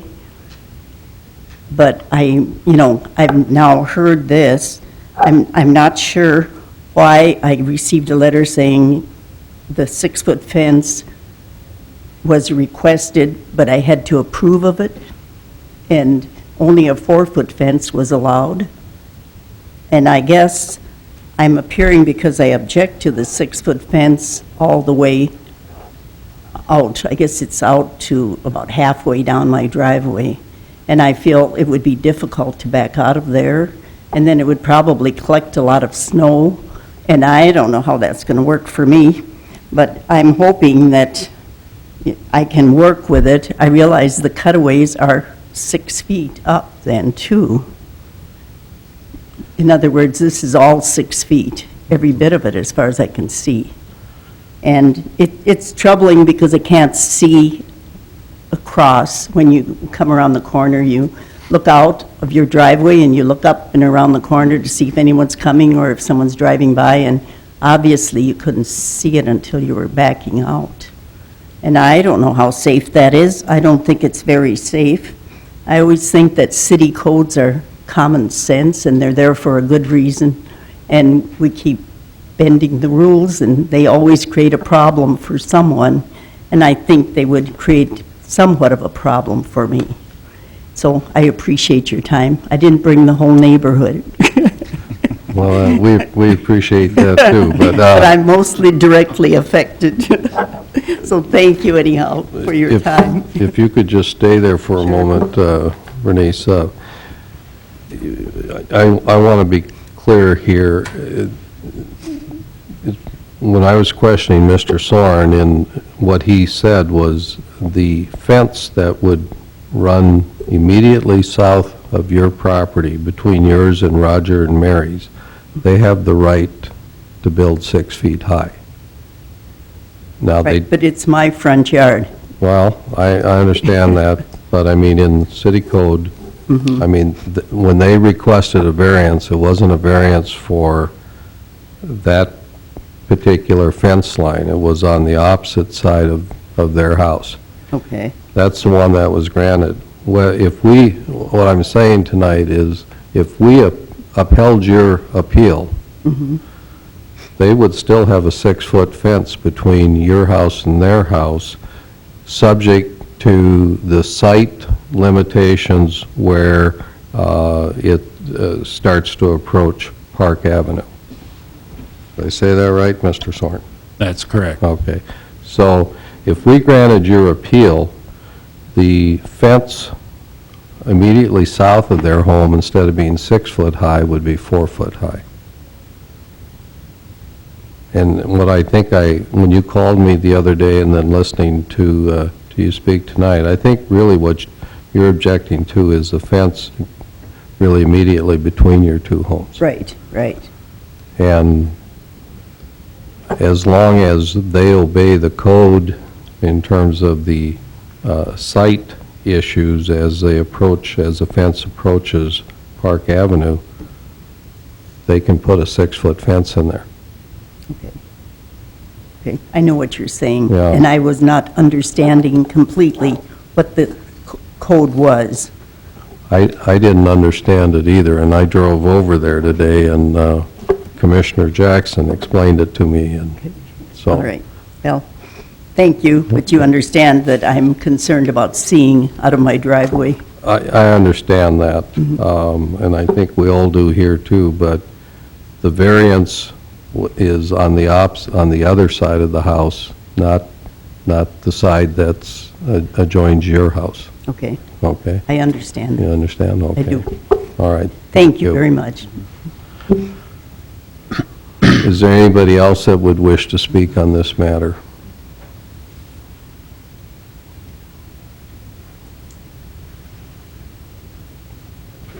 Mr. President and Commissioners, Mike Mouse appearing on behalf of Roger and Mary Wolschlager.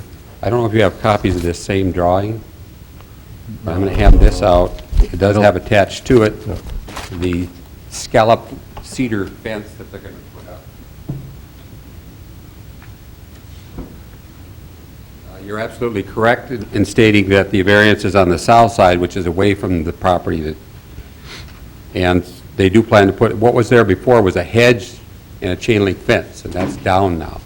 And they're going to put up this fence. They're going to meet the city requirements for this triangle by the parking lot and by the corner. So the variance they're asking is to be allowed to put a 6-foot fence along the south side and very shortly along the east side of their fenced-in area and along that triangle. That's the only variance. They have the right to put up a 6-foot fence on the rest of it as long as they meet the code with the triangle, which they intend to do. Mary has some very distinct plans for decorating the two triangle areas with items that will not cause site problems, smaller, shorter items. So I understand her concerns with regard to the driveway, but they will comply and put that triangle in there as required. Mary's here to answer any questions. Obviously, what they're trying to do is put up a security fence, privacy fence, something where they can have a backyard, which they cannot have to the north side of their house because there isn't any room for that. And we would answer any questions you might have, but we would respectfully request that you Mr. Mouse. deny the appeal. Mr. Mouse, has Mrs. Mueller seen this here? Because I'm not sure that she has. Mrs. Mueller, on this here, it does show their 6-foot fence stopping and angling 25 feet before the sidewalk. And your concern, Mrs. Mueller, was backing out. 25 feet is approximately a car length that would give you an opportunity to look, to have that visual. So seeing this here, is your concern still the same with not being able to see out? Because I think you would be able to see out here.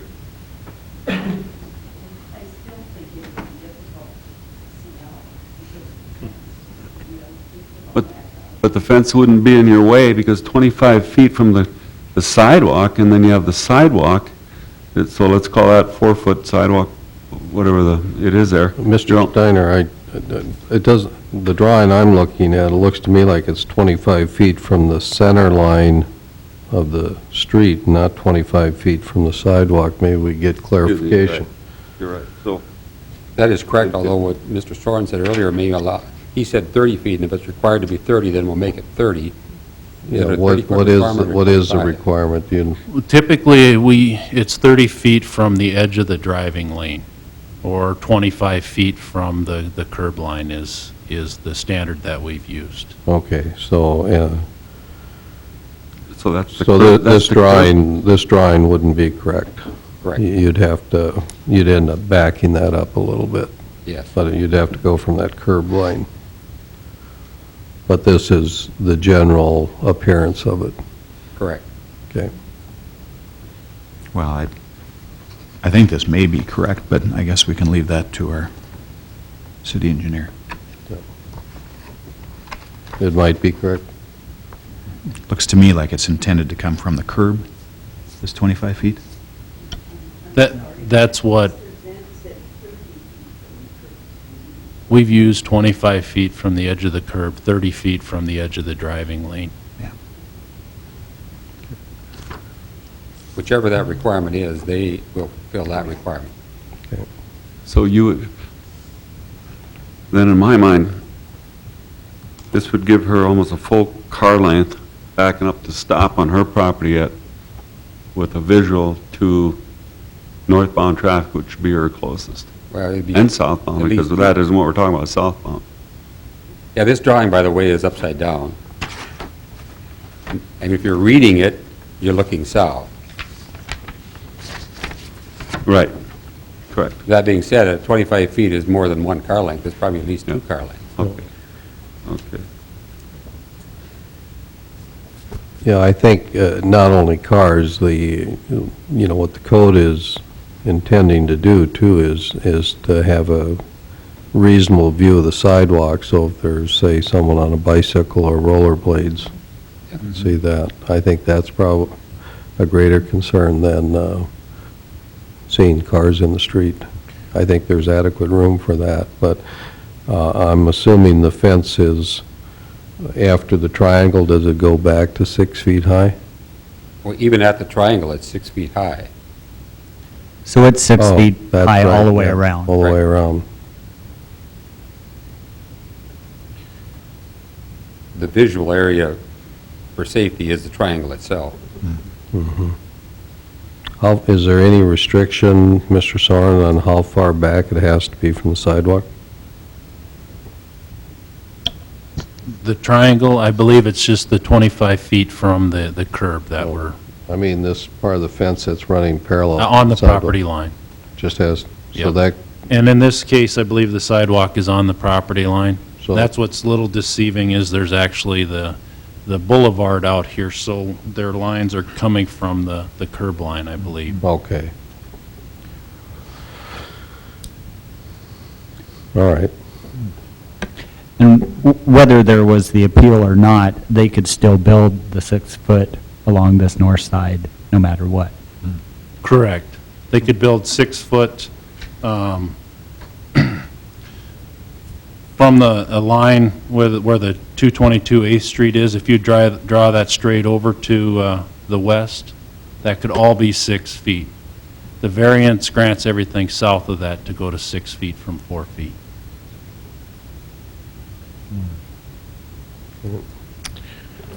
I too drove by this morning, nobody was home. But it seems to me that your 4-H and some of your yard decorations right now are more obstructive than what the fence would even be at this point. The flowers are all going to be removed in that area. So I'm saying is that we already have that obstruction in existence, or that lack of line of sight. And I had a 2-story gym set before that, and I had daycare preschool. Okay, anything else? Thank Thank you. you.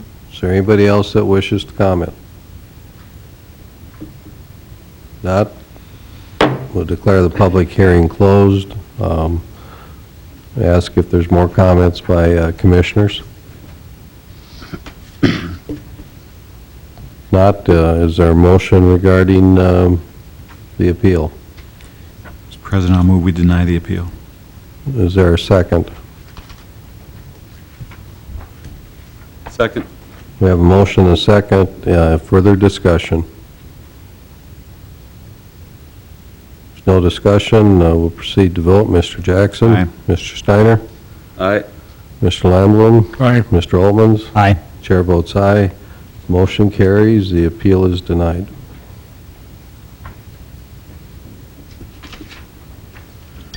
We have a 6 o'clock public hearing regarding the utility easement vacation. Mr. Soren, could you introduce this item?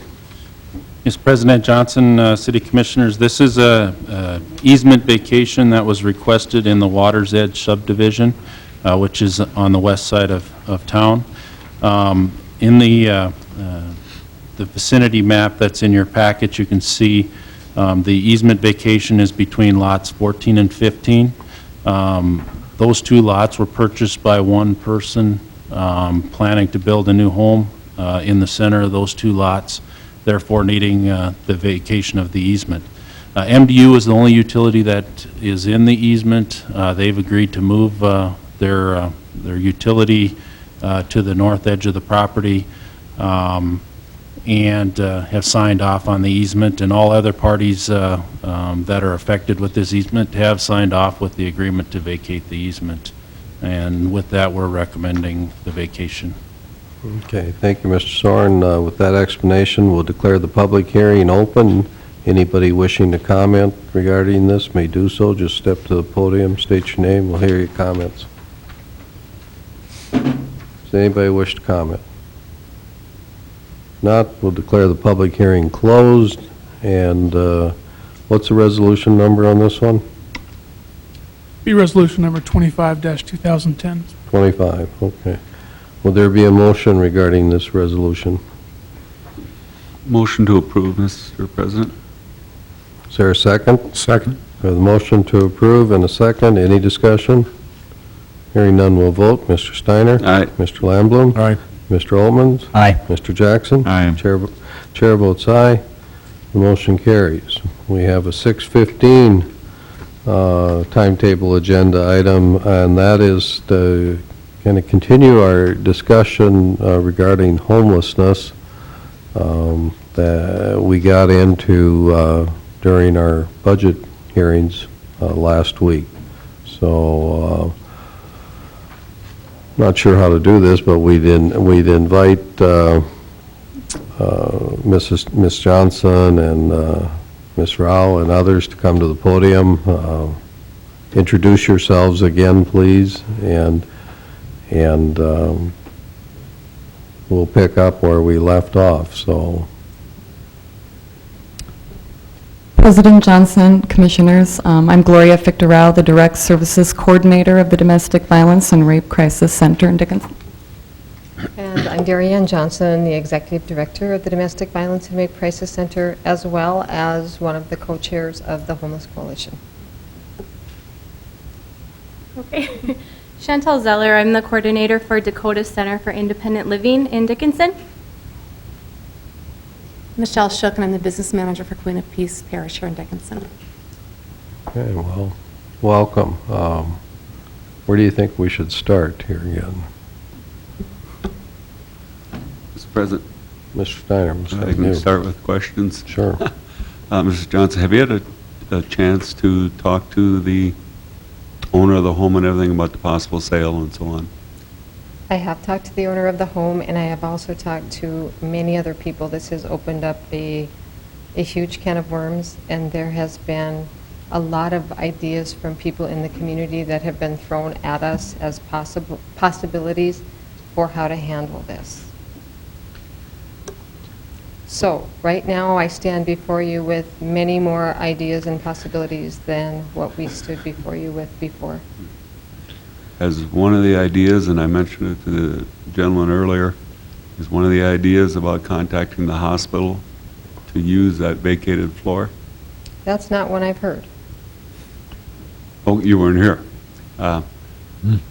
It's another possibility that was brought up to me by a community individual is it's either the second or third floor that is completely unoccupied. Maybe I'm wrong there, but the majority of it is unoccupied at the hospital, and whether that's another avenue for you to pursue for these individuals. I'm just going to throw that as a discussion. Okay, I guess as I stand before you tonight, I want to clarify something.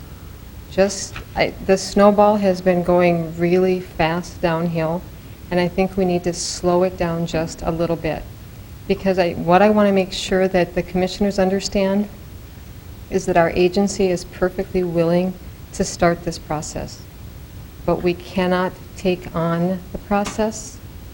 And so just to give you an idea, it's going to take some time to get whatever plan we are able to put together. It's going to take some time to make it work. And as I've lost sleep about this problem, and as I've talked to many, many people since I stood before you before, I think maybe the best group to handle this problem is the Homeless Coalition. And there are some opportunities there. It's going to take some time. We could do something such as become our own 501c3. We could try to find funding for a director.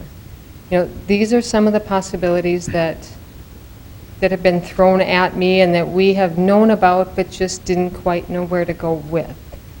In the meantime, domestic violence would be willing to handle the homeless problem for 6 months to a year, which is probably about what it's going to take. It's going to be a long process. It's not something that is going to be taken care of by just getting a house or just getting a building, because along with that comes having to find the funding for staff and all of the other things that go with it. I agree with you, and that I think it will be a much longer process, and even if you had the ideal house, I don't think the city's in position to step forward and, suddenly buy a house. We have an issue here, and we're going to have to try to figure out as a community how we can best meet this with the resources that we have. I've said this on previous occasions here recently regarding our budget. We're just getting into the budget season.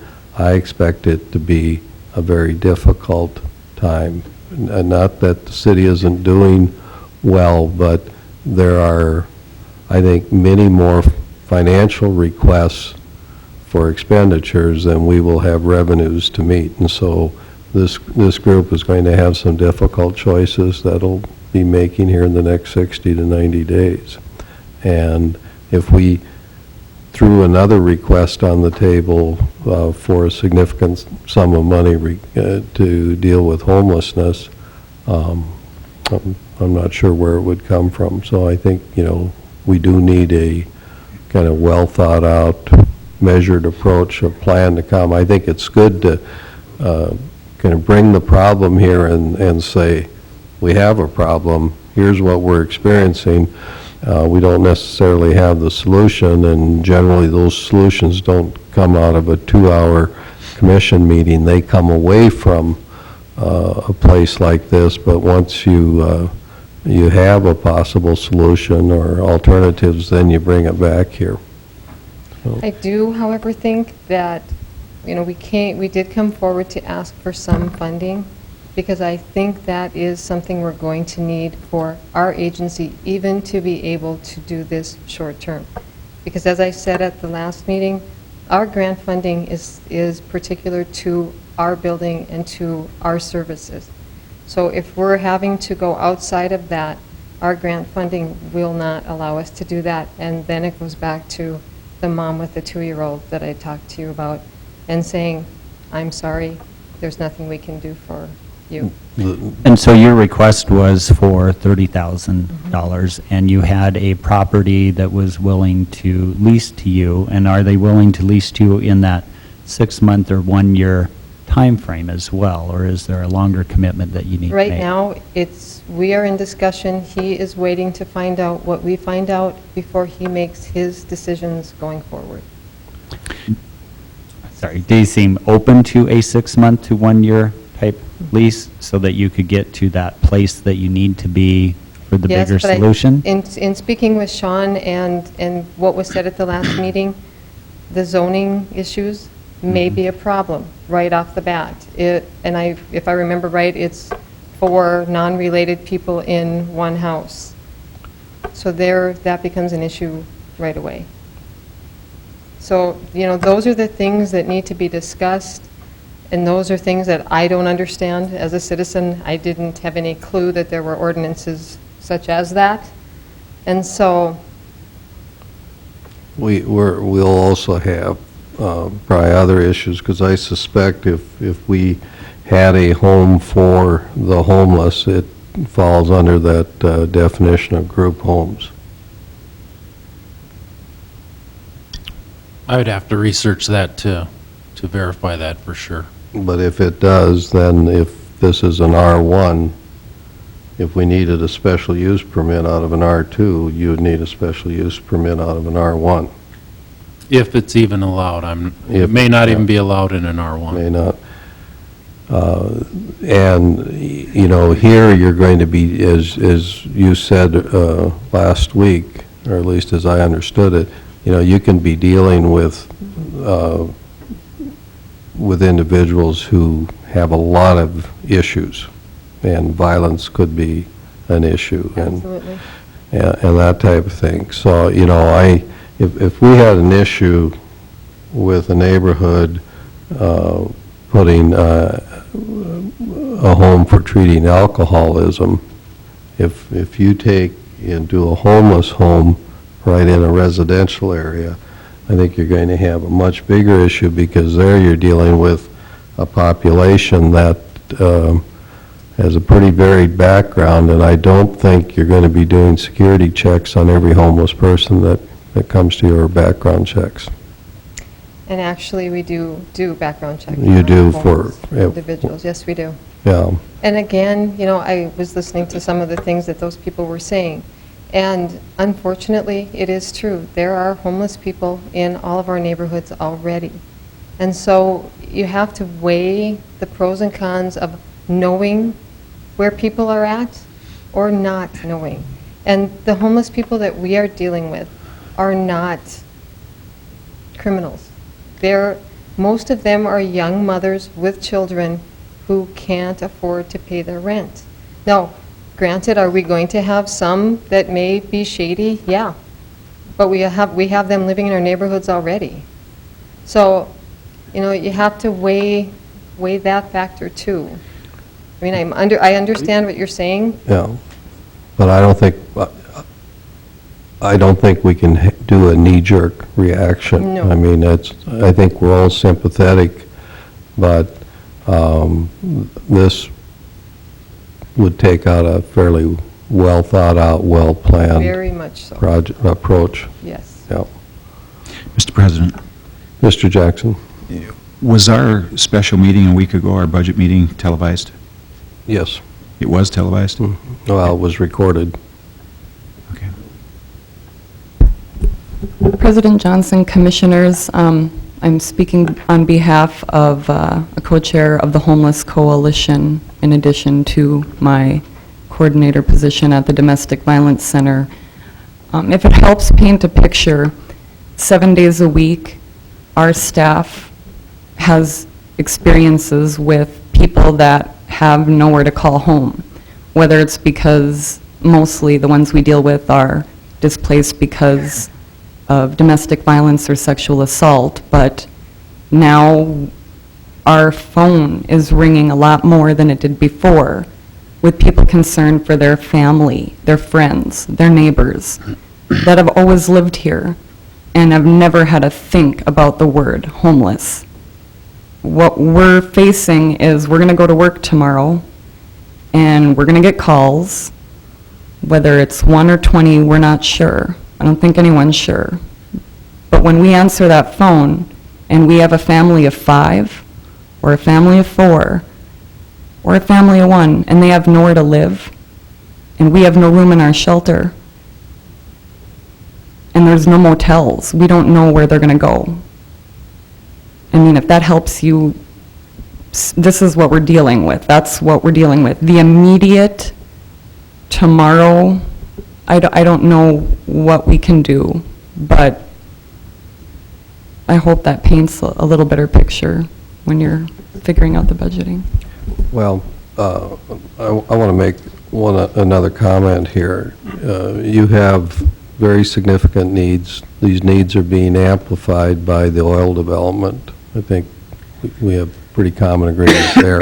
Not that we didn't have needs prior to the oil development, but our resources were much better able to cope with those needs. Now, I sensed last week and even tonight that, you're feeling overwhelmed, and justly so. Cities like Dickinson and Williston and Tioga and Stanley and Newtown in these impacted areas will not have the resources to deal with everything that you see. We really need for the legislature to step up and increase their impact funding to communities in the oil development area. That's really where the big dollars are. They're collecting hundreds of millions of dollars in oil taxes. And, we need to see a greater number of those dollars come back to the cities and the counties so they can deal with a multitude of impact issues, whether it's to the physical infrastructure or it's to the human assets or human beings here in our community, But that's where the big dollars are. It's not with the cities. And we, as the co-chairs, and I know Chantel as well, we have been at the legislature and speaking to the people that can do those things, and the bills that we put forth were voted down. Well, you're going to have to try them again. Oh, yeah, I mean, we aren't that's- giving up, that's- but. But I mean, But it's if very you're going to do something about it, we have to have more resources coming in oil impact dollars, again, back to the cities and counties. I mean, in my view, that's a reality. Even if we did have a lot of money coming in from whatever source it would be, our domestic violence agency isn't the appropriate agency long-term to handle this. The domestic violence homeless population and the homeless population, for other reasons, there's a big conflict there. We can't have single men coming to the door, single women coming to the door, the same time we have domestic violence families coming to the door. Confidentiality is our utmost concern, and so it's really important that you know that even if this money came in, someone else has to step up, because we can't take this on. You made It's not something you made long-term. that point last week. I mean, we understand that. Thank you for But- hearing our frustrations over and over again. But we also understand that the client group that you're serving is growing too, and growing beyond Absolutely. your resources, so you're being impacted. Yes. I'd just like to say the agency that I work for, Dakota Center for Independent Living, is kind of a people fall through the cracks. And the people that we're seeing at our agency are not we don't see a lot of the domestic violence, we send them to them, but we're seeing people that are lower middle class and middle class, and they are the ones that are falling through the gaps because they do not qualify for the whole, the rapid rehousing programs through the community action. They're not qualifying for help through Stark County. So they are on the verge of becoming unable to pay rent because of jumps. I had one client who his rent doubled. It went from $700 to $1,400 in a month. So, with those kind of things happening, at our agency, we're not seeing the lower and people that can qualify and maybe get a little help from some of these programs. It's the two-parent families that are working hard to survive also. So that's my frustration. There's not any programs to help those people. So, I just want to clarify that it's definitely all surrounding, all different classes, and it's a challenge. And I think that one of the things that I'd like to see that's between the Southwest Homeless Coalition with the city support, of course, is a 501(c)(3), and I have helped write 501(c)(3)s, and with a couple different agencies, and it takes a lot of work, but the good news is that we could apply for different grants. And I've been researching, and there are a lot of grants out there. It's just none of our agencies that are 501(c)(3) already can write for those because we fall into a different category. So I think we have some solutions, Just to further paint that picture a little bit, Queen of Peace, a year ago, did not see one request from a family that had a working parent and had children that were coming, going, we have no place to go. In the last week, we took 3 requests from families going, we're on the list for housing through Stark County Housing Authority, and they're saying 2 to 3 to 4 months. We have no place to go. And even to find a motel room, we're having a hard time placing them. And once we can help them for one night, our hands are tied. We don't have the resources either to help them long-term. So we're seeing a lot more of those housing requests. It used to be more of a transient basis, somebody coming through town, needing an extra night. And now we're seeing those families. I got a call from this morning from a parishioner going, I don't know what I'm going to do. I can't pay my rent this month because it's gone up $100 every 6 months over the last 3-4 years. They just don't know what to do anymore. We're seeing a lot more of families at their wits' end just not knowing what to do. I know this is not going to be, gratifying from your standpoint, but, this is a widespread, a pervasive problem across the state of North Dakota. State hasn't figured out how to do it. I think Fargo and Grand Forks are probably the closest to trying to address the situation, and they've had years of practice on this. It doesn't make the challenge any more easier. And I alluded to this last time, is that there's 2 factors. One's a facility and one's a management scheme. Until we come to that grip as to where that's going to be, how it's going to be handled, nothing's going to get done. It's all going to be piecemeal and Band-Aids. It should be nice if we could take a look at this, probably if we could get together a mayor's committee on homelessness, but take a look at the possibilities that maybe we have to develop a prototype for the Western North Dakota as how to approach this thing and try and be realistic about it. Right now, we're turning a blind eye. If you're transferring people from house to house, the city's turning a blind eye then to enforcement. We're not keeping the integrity of the residents or the neighborhoods or wherever, but we are being human about this. We're being sensitive about it and trying to deal with it, but it's not going to be a long, lasting type solution. I sure wish I knew what the answer would be, but obviously this is the first step in making it aware to the public as well as to the commission is something's got to be done in short order. Thank you, Mr. Lamblum. Other comments?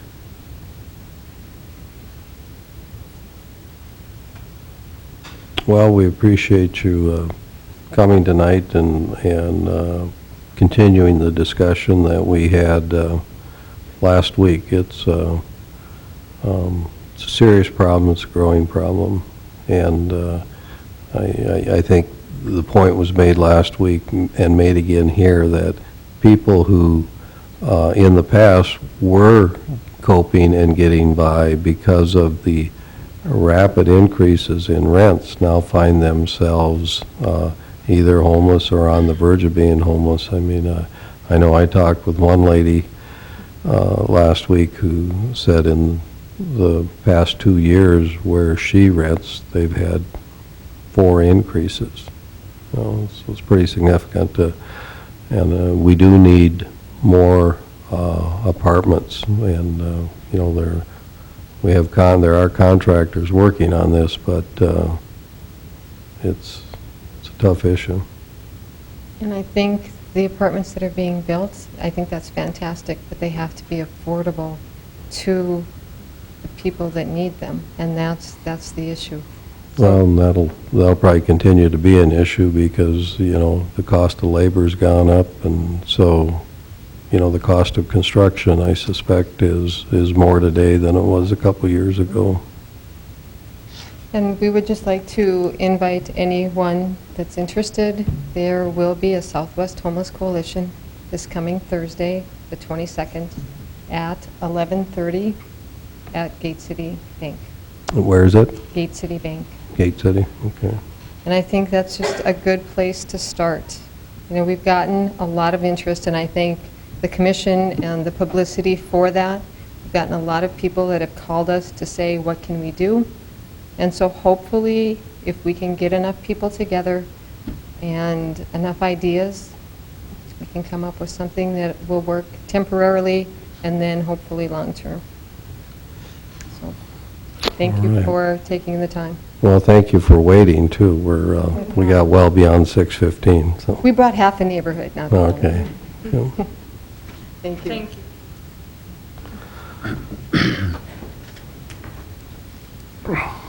Well, we're going to continue on here. We're going to go to 4C, the city planner position, and Mr. Kessel, can you introduce that?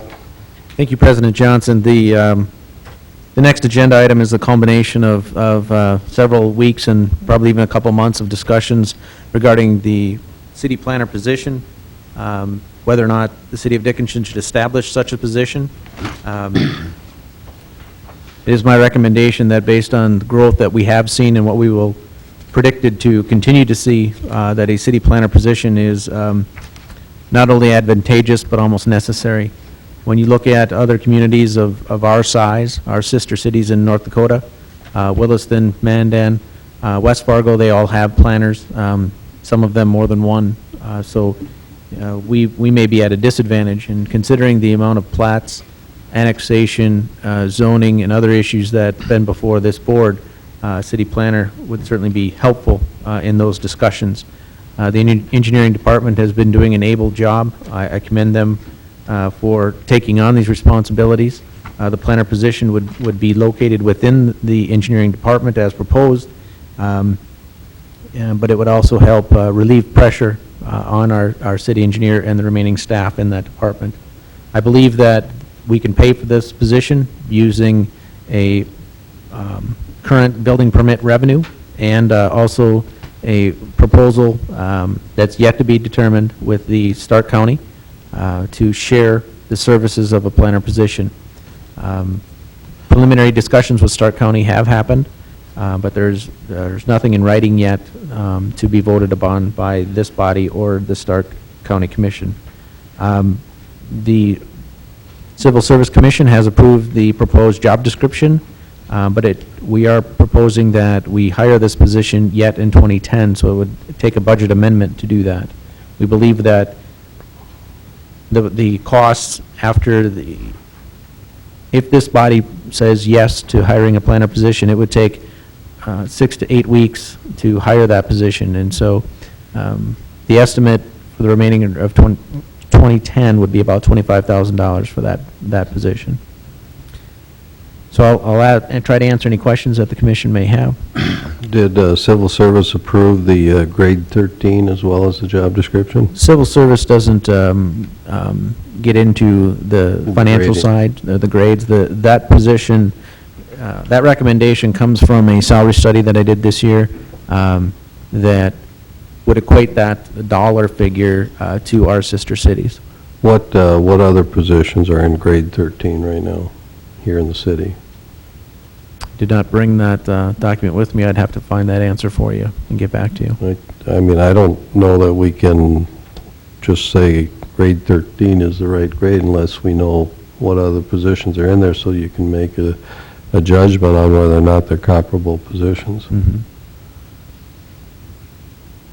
I could certainly get that information rather quickly, but I don't have it at this time.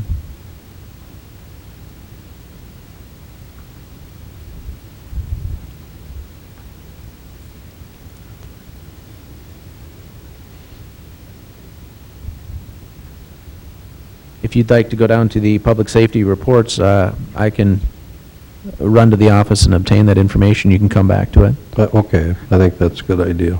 Okay. We'll go over to tab 5 here and then and hear the fire department report. Chief Seebuck.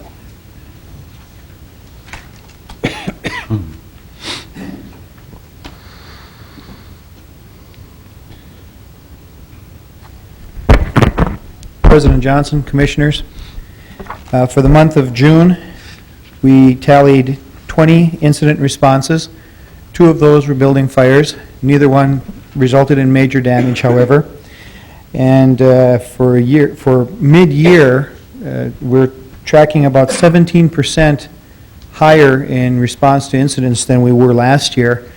We are just a bit lower than '08, however, so I don't know that if we're seeing a truly established trend here that we can attribute to the obvious increase in activity in our community.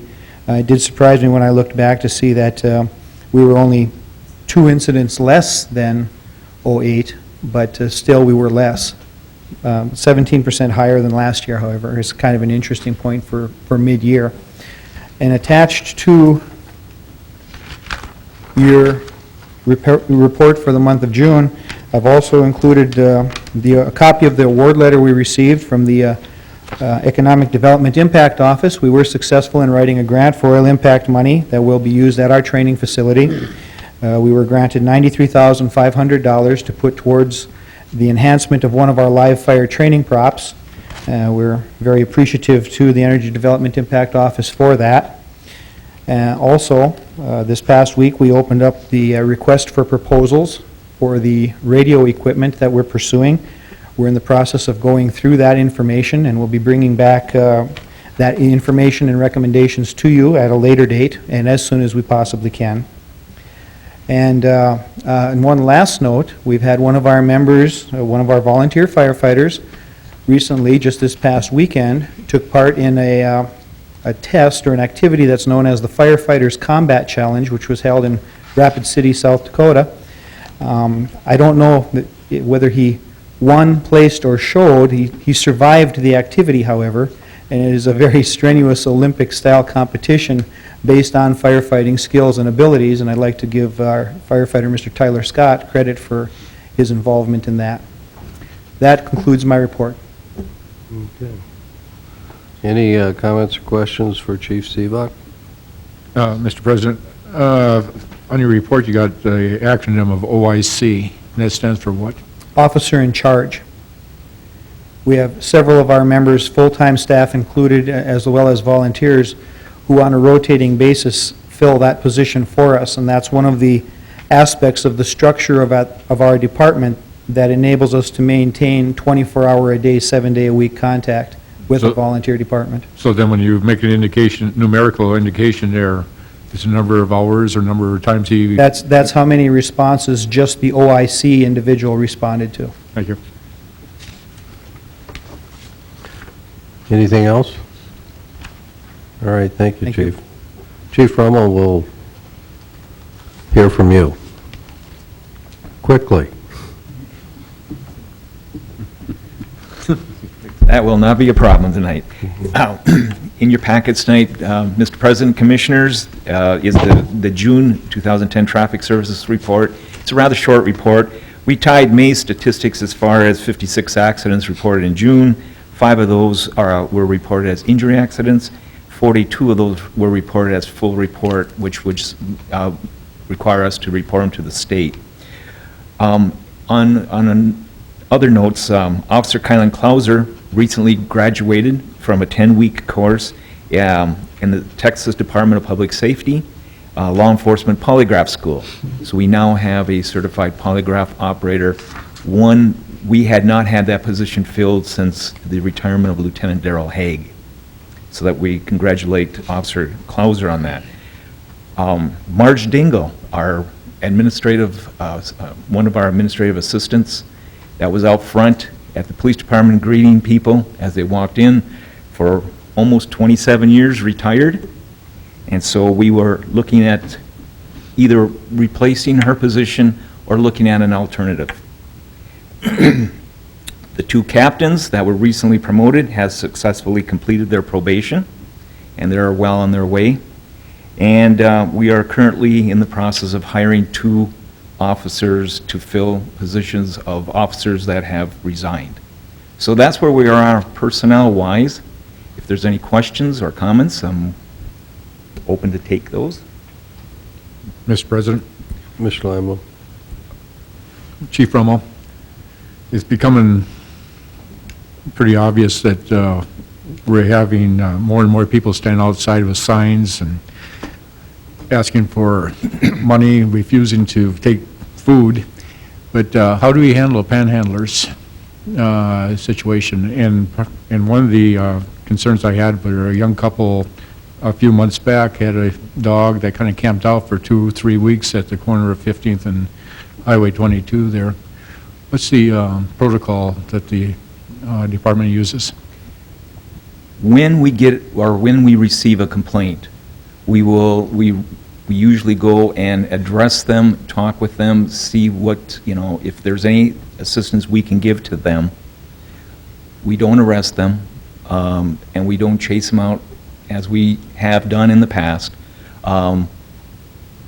There is no law that I am familiar with right now that's in the city or the state that would allow us to arrest and remove them. We are seeing more of those. We have seen them since even during the winter, as you suggested, Commissioner, and I think we're going to see many more of those traveling through. I've seen them. I don't think there's a day that's gone by this in the last couple of weeks that I haven't seen them walk, one or more persons walking with the sign attached, and they're going from place to place, not necessarily standing in one place, but they are moving with the sign, standing on a corner, then moving on. So, that's how we handle it. Well, there's a tendency to stay more than just on a daily basis, there might be a full week, et cetera. Is there any referrals that are given to social services? Are they offered employment opportunities, or? These are the type of people I've reported on a couple occasions that we're seeing more of. Our officers, sheriff's deputies, even the highway patrol, we can offer them assistance. We send them to social services, tell them where it's at or whatever help that they need. Most of them don't want help. They prefer to get the money. I remember that couple. I know of people that purchased bags of dog food. That one couple had a dog, and they purchased bags of dog food and gave it to them. We're a very generous community, so they do get money. And of course, the more successful they are, lots of times, the longer they'll stay. That's just the way it is. Is there a tendency that they become obstructionists to traffic? No, that's when, if they do that, if they interfere with traffic, is when, if we observe that, we will address that with them. But most of the time, we haven't received too many complaints of that. The only complaints we received is when they were on that island up by the Senex station, North Senex. We received a couple complaints and asked them to move out of that area. We saw this same thing back in the 80s. Yes. And it's a repeat, and it's an unfortunate situation, namely because the national economy, too, kind of plays into this, but I'm just kind of curious about the protocol that the city follows in this regard. Okay. Thank you. Anything else for Chief Rummel? Thank you, Chief. Thank you. We'll go back then to 4C on the city planner position. Mr. Kessel, what do you have for us? Grade 13, this salary study that I've done is something that the commission will get in its entirety during the budget process. Essentially, we contacted peer group cities of Williston, Mandan, Jamestown, West Fargo, and then appropriate local resources that would share their salaries with us, including Southwest Water and Stark County when appropriate. We did obtain Bismarck, Minot, and Fargo's information simply because it was provided as a part of the North Dakota League of Cities salary study that they did. So we have access to those three larger cities as well. When you average the sister cities of Williston, Mandan, and West Fargo, the planner average was $47,381 to a high of $76,766. Grade 13 is equivalent to the police captain and finance director as they are currently listed. The beginning salary is $49,300 and the ending is $68,700. A lot of the information that this salary study revealed, like I said, will be shared with you, and I do think that there's some trends that the commission may need to address as part of our budget process. But that's where grade 13 is, and that's where the proposal is for the planner. So right now, grade 13 just has 2 positions in the city, police captain and finance director. Correct. And what positions are in grade 12? IT, PIO, city assessor, and library director. That grade ranges from 46,000 to 61,000. Okay. What I'm trying to get at is not whether or not the salary numbers are correct, but, do you have the position in the proper grade? Is it it's a position more comparable to those jobs that are in grade 12 or more comparable to those positions in grade 13? Mm-hmm. Not by dollars. Right. I mean, it's very possible our salary levels are below market for both grade 12 and grade 13. I'm just, that's another issue. If you place, for example, if this position really belongs in grade 12 and you place it in grade 13 and people figure that out, you can expect that every other position in grade 12 then is going to ask that it go to grade 13 also. So that's kind of question I have is the planner position comparable to the police captain, finance director, or is it comparable to the director of the library, the city assessor, In terms of duties, it probably is more comparable to city assessor, library director, IT. This position, if you look on the next page, was the organizational flow chart. It is at the chief operator position. Both the finance director and police captain are at the manager level, finance director's at the director level, and the captain's at the manager level. The city assessor is also at the chief operator level, as well as the IT / PIO position. The library director position, also in grade 12, is a director level position.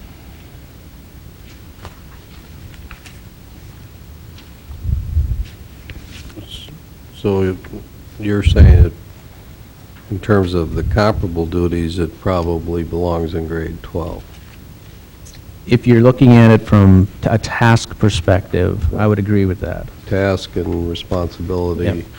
And what's our current salary range for grade 12 again? $46,004.66, and the top end is $61,039.94. And the average for our sister cities was $47,000? Yeah, just over 47 on the low side, or on the minimum side, and just under 77 on the maximum side. Okay. I guess, we know we're going to have an issue at budget time. We're going to have to look at, our whole matrix, wage and salary matrix. Your study indicates that in regards to other cities, several of our positions we've fallen behind. That'd be correct. And really, the city has suffered from wage and salary compression for a long time. Mm-hmm. And that's kind of what we were dealing with in the police department when we did the move to eliminate one layer of management in there, and that was that lieutenant layer. Some of that had to do with salary compression. I think, the correct way to do this is to put this job in grade 13, but recognizing at budget time, this is another issue that we will have to confront.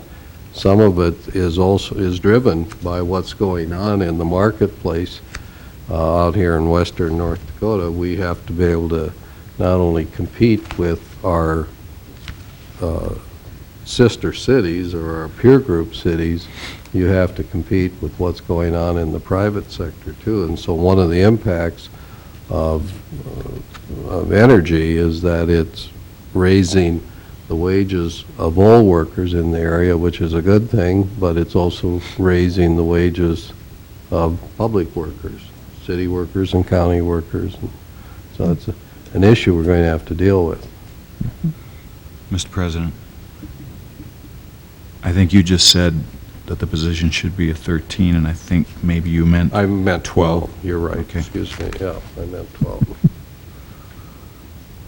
I made a mistake. I am marking that on my calendar I have right in front of me. But as a planner, I would think that we needed 13 or 14, so Yeah. that'll bounce off someplace in there. I think in when you look at, if you really did a job analysis here of the compensatory factors, you would find that it probably matches up closer with the jobs in grade 12 than it does in grade 13. And if it turns out at a later date that that's incorrect, it's always easier to move it from a 12 to a 13 than it is to go from a 13 to a 12. I would tend to agree. Yeah. Definitely from a task or compensable factors standpoint, a 12, those positions are more closely related to the planner-related duties.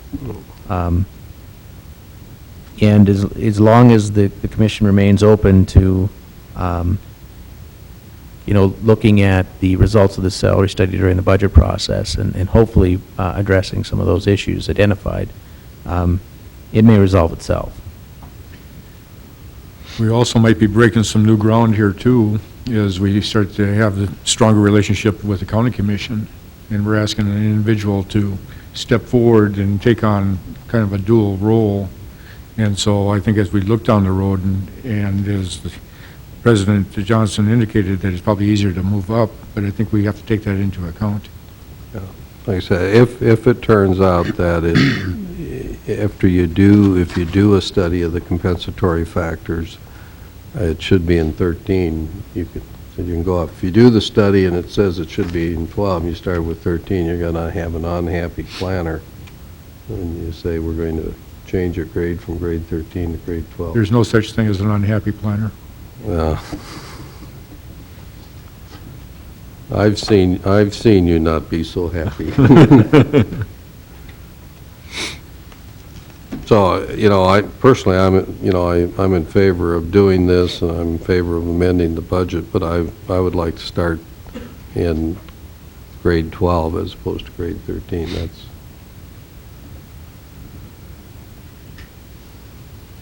Have we had enough discussion? Is there someone that, I think we need probably two motions here. If you approve the position in whatever classification, then you'll later come back and amend the budget, but, so, would there be a motion regarding the approval or denial of the city planner position, and at what salary grade? Mr. President, I move we approve the position at classification, grade 12. Okay. We have the motion. Is there a second? Second. And we have the second. Further discussion? I have a couple questions about the position description. I expect that, Mr. Kessel, you and Mr. Soren have probably talked about this a lot, and I see that we're saying supervises code enforcement staff. Is that our intention? That is the intention long-term. Originally, they will not. If you look at the org flow chart, you'll notice that they are separate. That was part of my question. Yeah, so originally that portion of the job description would not be fulfilled. Okay. We did discuss about that option and the possibility of adding, if population gain and workload allows, a building official title. But we've chosen not to go in that direction at this time, and the next item on the agenda, of course, is a code enforcement officer instead. So that piece of the job description would not be used at this time. The other question I have is that I didn't, and I may have missed it, but I didn't see anything in here about the planner being involved in subdivision review, plat review. Our new subdivision regs talk about a subdivision administrator. I don't know if that will stay the city engineer or not, but whether or not it does, I would think this person's going to be involved in that plat review. Definitely. Item 2 there does reference subdivisions in parentheses, that it is the intention that the planner will become the lead on subdivision regulations. Okay, I just wonder if that doesn't have to be emphasized a little bit more, but whatever, that's up to you guys. And then the last thing, in anticipation that there could be involvement with the county, does that need to be emphasized a little more? Yeah, and that was a more difficult one because the nature of the agreement hasn't been I understand. negotiated yet, but ultimately they are going to be a city staff member with duties within the county is kind of, so it'd be almost a contract. So it's anticipated that the similar duties that we have in the city will be a need for in the county as well, so. Okay. You could reference that by, instead of using the word county, just, reference working with other political subdivisions. Then it's not only the county, it could be the school district. We don't have townships really out here, but it could be a township. I think that is discussed. Yeah. I think the other, that's fine. You guys take it from there. I just wanted to mention those couple of things. It's intended to be addressed in like number 5, where it does say city and/or county commission meetings. We may not have captured that as well as we could have, but it certainly is the intent that this position would work very well and very closely with county commission and as we said before, a joint powers agreement be executed to allow them to exercise those duties outside of our city limits. I was mostly concerned about the seeming lack of emphasis on the plat review and subdivision review. We based this job description on one that we received from the city of West Fargo. They have 3 positions, a director, a mid-level, and an entry. This is based on a mid-level planning position, and it was our intention to capture those duties. If you've got suggested language that you think would be better, we'd certainly be open to.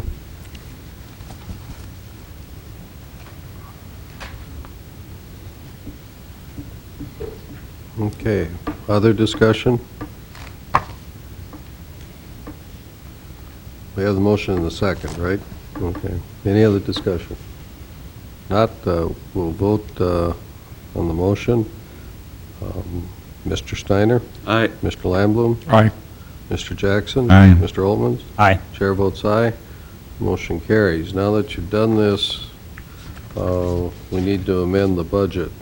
And Mr. Kessel, you're suggesting $25,000 would be the appropriate amount for amend the 2010 budget? I believe that by the time we get somebody on staff, that would be an appropriate amount. So we'd be amending the engineering budget. Was that based on grade 12 or 13? That'd be based on grade 13. So grade 12 may be slightly less. But what you're expecting, you're going to have to hire this person for, is in the grade 12 range. So a lot of that's going to be determined by market. Right. So it probably doesn't matter. Work out either. Yeah. Yeah, if they come to us with some experience, we'll be able to hire, at a higher level than just the entry-level wage. Yeah, they may end up being hired near the maximum. Yeah, we anticipated a $50,000 wage when I presented the $25,000 figure to you. So, And this is, this is an approximation. If you hired a person tomorrow, it'll be one thing, but, if you might not get somebody here until, say, November. we're planning on at least no earlier than a September hire. So you're kind of a ballpark number, and That's exactly correct, yeah. Mr. Soren, if we approve this and you hire him late, that doesn't mean you have an extra $25,000 to spend there on something else. I'm sure we can find the use. I'm sure you can. That kind of a warning would go to our police chief mostly, rather than Mr. Soren. Mr. President, Mr. Jackson. I'll move that we amend the budget to include a $25,000 item for a city planner with appropriate reallocation of fees. Okay. We have the motion. Is there a second? I'll second it. Other discussion? Hearing none, we'll vote. Mr. Jackson? Aye. Mr. Altman? Aye. Mr. Lamblum? Aye. Mr. Steiner? Aye. Chair votes aye. Motion carries. Item D, Code Enforcement Officer position. This would be a consideration to amend the budget. So, Mr. Kessel, would you introduce that further? For almost the exact same reasons that a planner is needed, another code enforcement officer is also. You've been privy to reports by Engineer Soren that have indicated that our building permits issued have gone up almost 3 times as much as they were last year. This puts a great deal of stress on our current code enforcement positions. We've also changed the job description to do stormwater enforcement, which was in a different job description prior. So there are additional duties, which for the city as a whole is a good thing. It requires one less staff person to go out on that site, that building construction site, and it should make them more efficient. That certainly was our goal when revising this job description. But for the same reasons that a planner is important, the code enforcement officer position is important as well, in order to maintain the level of service that our customers and our builders have come to enjoy, so that they can put on buildings, apartments, houses, things of that nature that we heard that there's a lack of in our community. This position should help do that on a timely basis. Now, this is, you've combined some duties here, as you've said. We lost our stormwater inspector. So when you talk, this isn't really a net add in terms of personnel, but this again moves from an enterprise fund then to a general fund. This actually would be a net add. It is. We did removing some duties from another position, which would make that position go from a chief operator position to a senior operator. But we still intend to hire for that position. This would be an add. This is an additional position Yes. then. This is an additional staff person, yes. So there would be 2 code enforcement officers plus our senior code enforcement officer, Mr. Zen. So 3 people in our code enforcement department, if you want to call it. Okay. So how much was the recommended amendment to the budget in your memo? I believe it was $15,000 for this position, also based on the premise that it would be around a late September hire. Okay. Would anybody care to move that motion?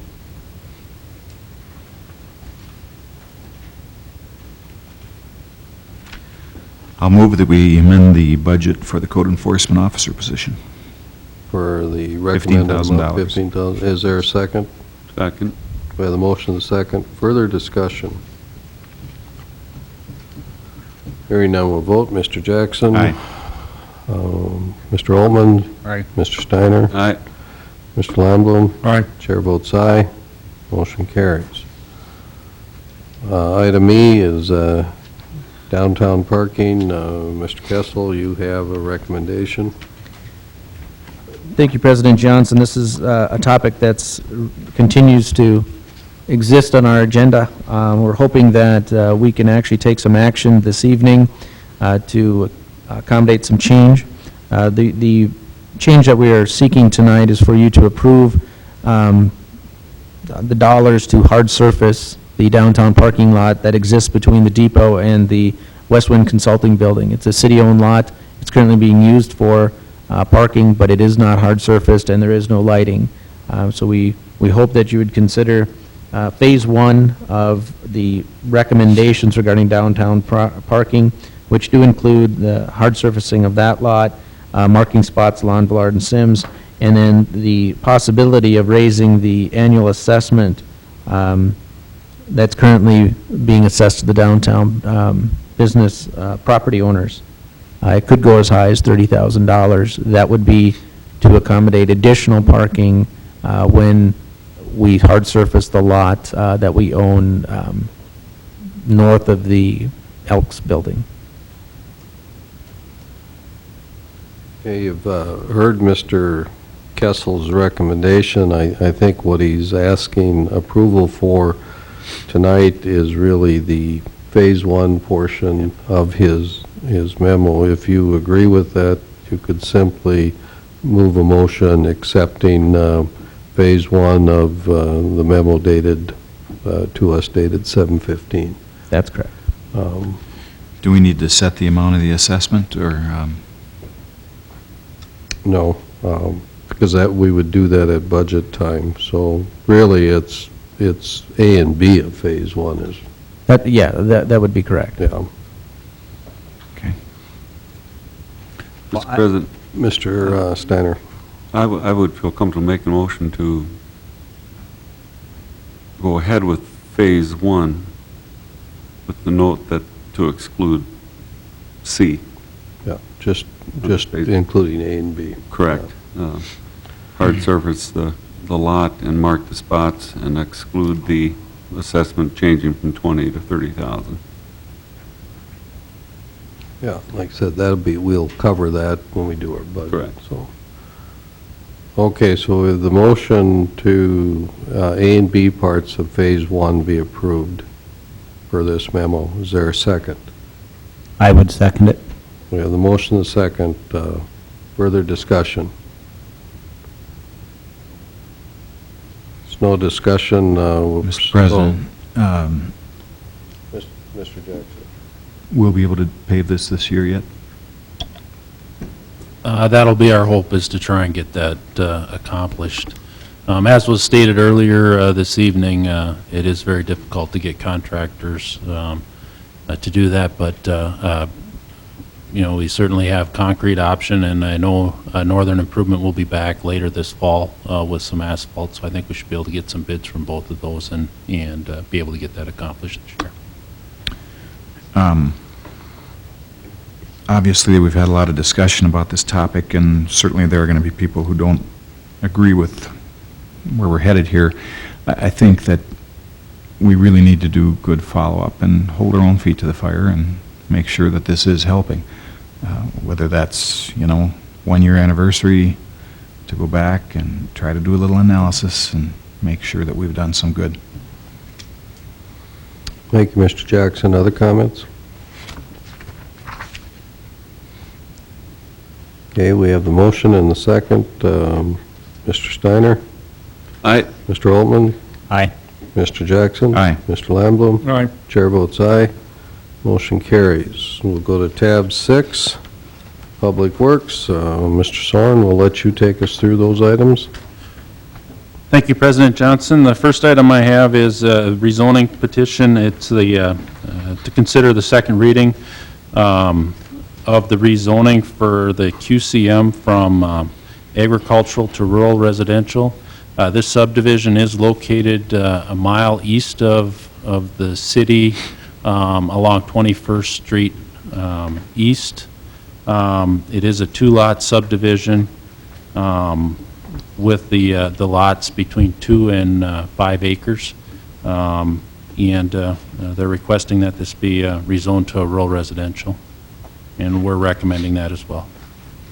Okay, thank you, Mr. Soren, for that introduction. If there's anyone from the public that would like to comment on this proposed ordinance change, you may do so now. Just step to the podium, state your name, we'll hear your comments. Anybody from the public? There's no one from the public that wishes to comment. Is there any additional comments by city commissioners or other city staff? Mr. President, I'll move that we approve the second reading and final passage of Ordinance 1385. Is there a second? Second. We have the motion and the second. Any discussion? There's no discussion. We'll vote. Mr. Jackson? Aye. Mr. Steiner? Aye. Mr. Olmans? Aye. Mr. Lamblum? Aye. Chair votes aye. Motion carries. The next item we have is another rezoning petition. This one's for Prairie Hills 6th Edition. This is the subdivision located on the corner of 15th Street and State Avenue. It is rezoning from an R1. One lot would be a community commercial on the corner, and I believe it's 9 lots go to an R2 medium density residential. We are recommending approval of this rezoning request as well. Okay, thank you, Mr. Soren. Again, if there's anybody from the public that wish to comment regarding this proposed ordinance, you may do so. Just step to the podium, state your name, we'll hear your comments. Anybody from the public? There's no one from the public. Any comments by other city staff or city commissioners? Is there a motion? I would make the motion to approve the second reading and the final passage of ordinance 1386. Is there a second? Second. We have the motion, the second. Any other discussion? Hearing none, we'll vote. Mr. Altman? Aye. Mr. Lamblum? Aye. Mr. Steiner? Aye. Mr. Jackson? Aye. Chair votes aye. Motion carries. The next item I have is a water main replacement. This is kind of the first phase of several we have that we're working on for water main replacement. This one is 2nd Street from State Avenue to 12th Avenue and 12th Avenue from Villard to 2nd. The engineer's estimate for this project was $267,000. We did have 4 bidders on the project, with the low coming from JK Excavation and Construction for $234,872. JK Excavation does a lot of work for us and is a reputable contractor in town, and we are recommending that we award this project to JK Excavation. Okay, thank you, Mr. Soren. You've heard his recommendation. Any comments or questions or motions regarding this item? Mr. Chairman, is this part of that resurfacing that's taking place on 1st and 2nd? It's a separate project, but it's within the 2nd Street resurfacing. Okay. Therefore, we're able to get the water main project in, and then when they're done, Northern Improvement will be able to come back and pave over the top of this. My question is then, why wasn't this bid at the same time that they were doing the surfacing, that we did, approve the surfacing? Isn't it time? Well, there's the time constraint issues, I guess. The plans weren't done at the time, number one. Number two, it's a separate project, and it's city funds that are doing this one. The other one was federal dollars and bid through the North Dakota DOT. Okay. So they're just 2 separate functions then? Yes. Okay. Other comments? I'll move that we award the contract to JK Excavation. Is there a second? Second. We have the motion, the second. Any discussion? They are licensed, bonded, everything that they've done work for us. Yes. We've got everything in place with them. Yes. Okay.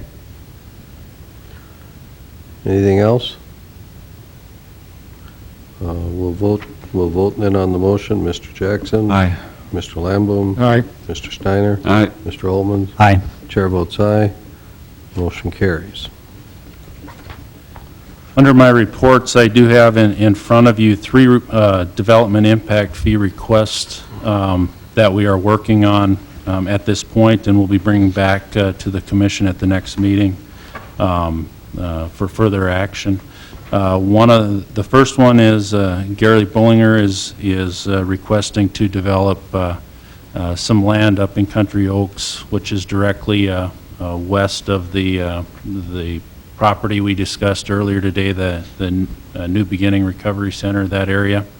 It completes 26th Street, 25th Street West, and 12th Avenue, and 11th Avenue West. So it's kind of that block area. There's a map in here showing that area that it's references. That project is estimated at $619,000. And I actually believe it's a little higher than that because I found a $52,000 addition error in their numbers up top. But so it's going to be $668,000 project that they're planning to do.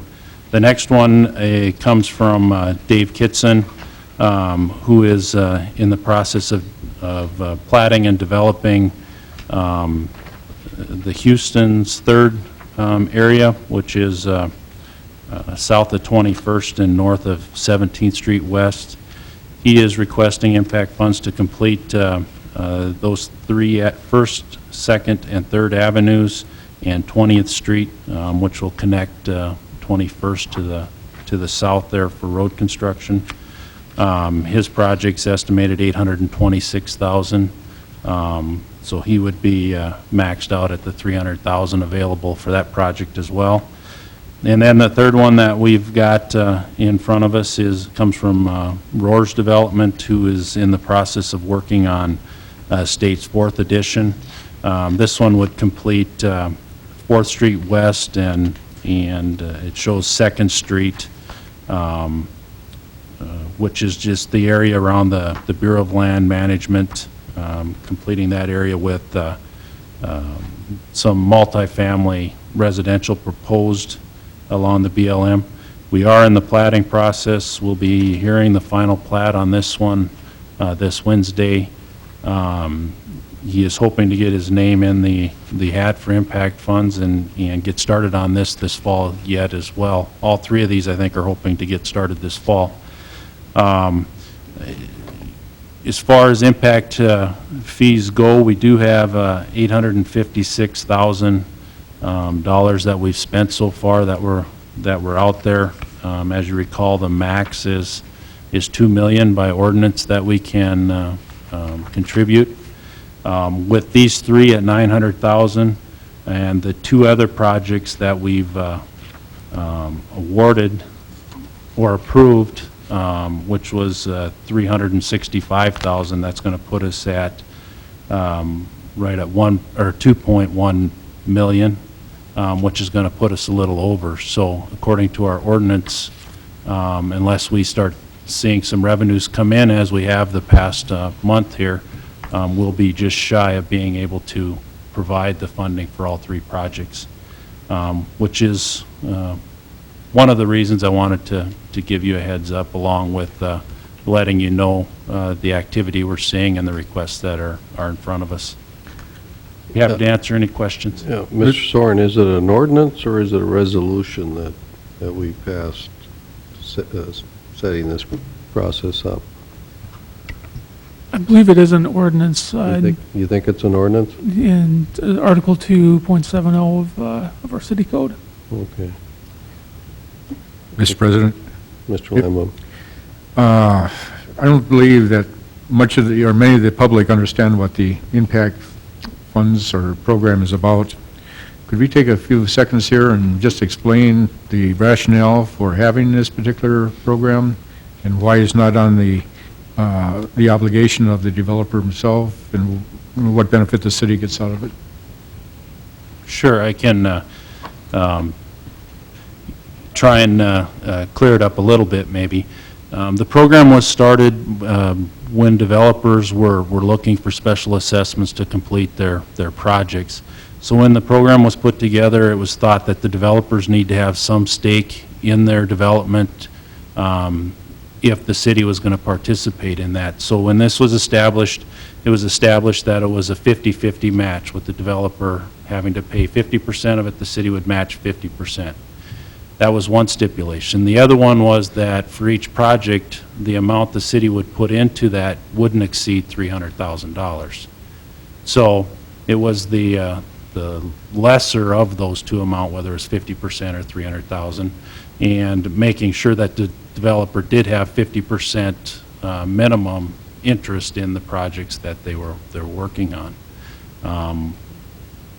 With that, then, those dollars that we put into the project are specialed back to the benefited properties over a 10-year period, at which point we recapture those dollars that we spent for those projects. Was the rationale at that time because the building was down and we had a downturn in the economy, et cetera? It was just an incentive, or was there a practical reason that the developers couldn't come up with the special assessment, or was the monies for development, for developing these specials? It wasn't a downturn because we had, a number of individual lots throughout the city that could be constructed on, but with the energy impact, we could see in the future that we would not only fill up those lots, but now we would start to see actual developments, which we hadn't seen for some time in the community. And, your choices really were, don't pay for any infrastructure in the ground and let the developer take the whole risk, or you could go to the other extreme and have the city take all the risk, put the infrastructure in the ground, special it all back to the individual lots. And I think the commission at the time felt like the city, if it was going to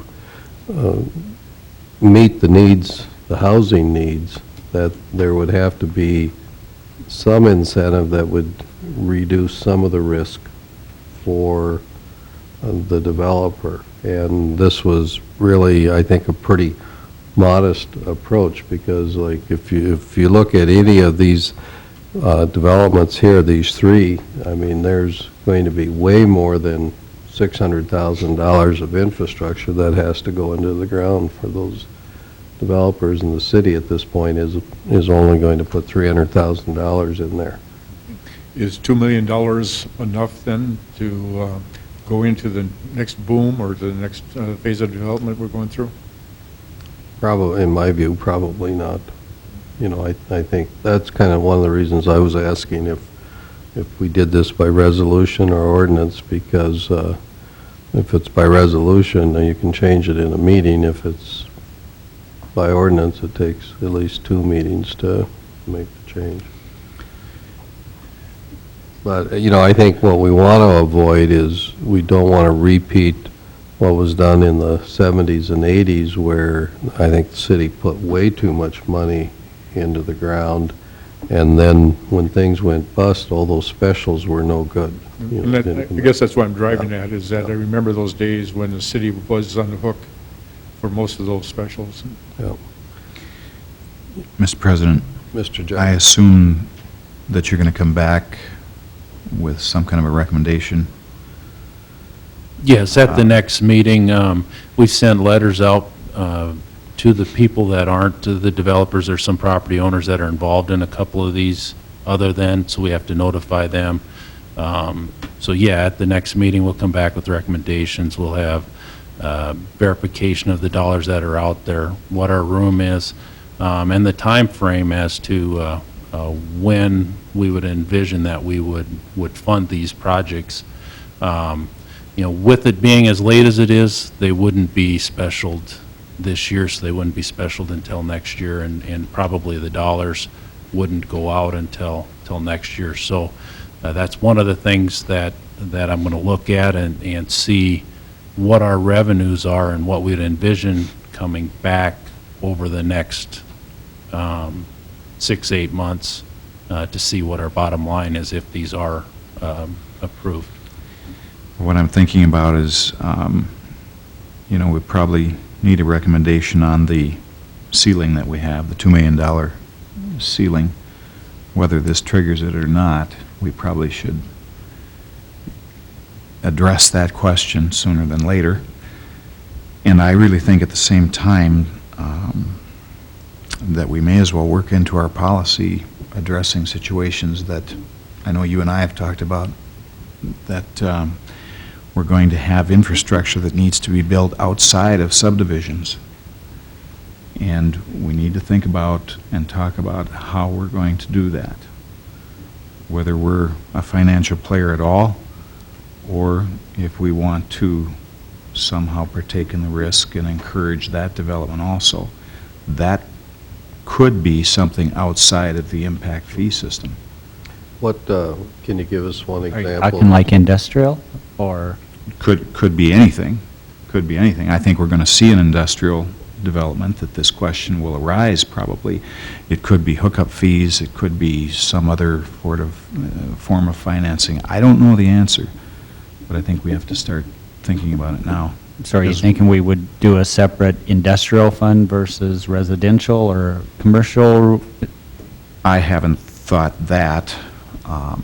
I suppose anything's possible, but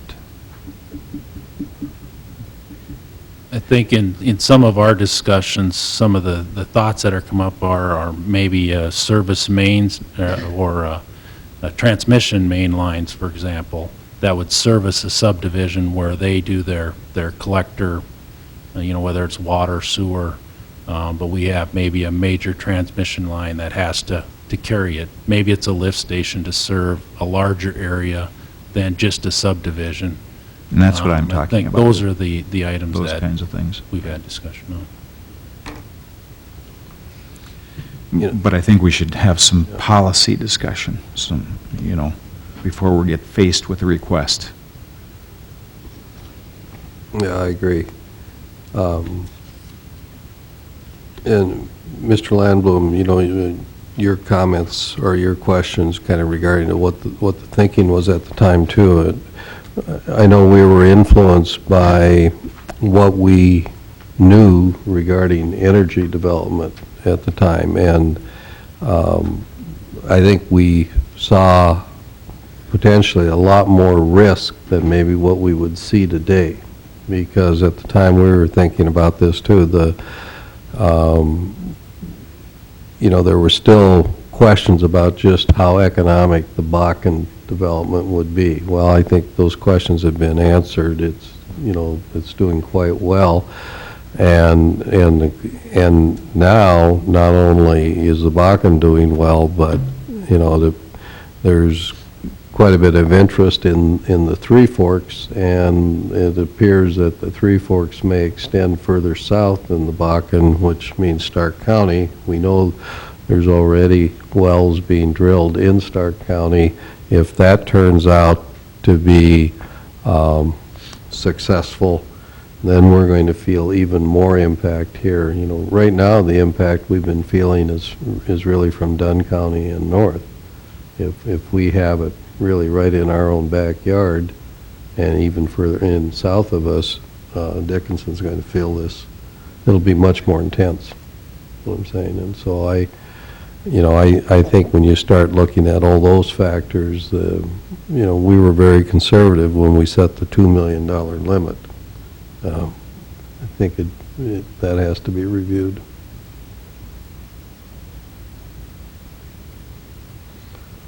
And Mr. Jackson makes excellent points. If you're going to look at the number, look at the other things too that we may need to change in that ordinance. Is there a qualifying standard we use for anybody to participate in that? I don't believe there is. And that's another good question, whether or not there should be. Well, I think the standard is that they can come up with 50% of the cost themselves. At least 50%. Yeah. Because there's a $300,000 maximum that the city participates in? Correct.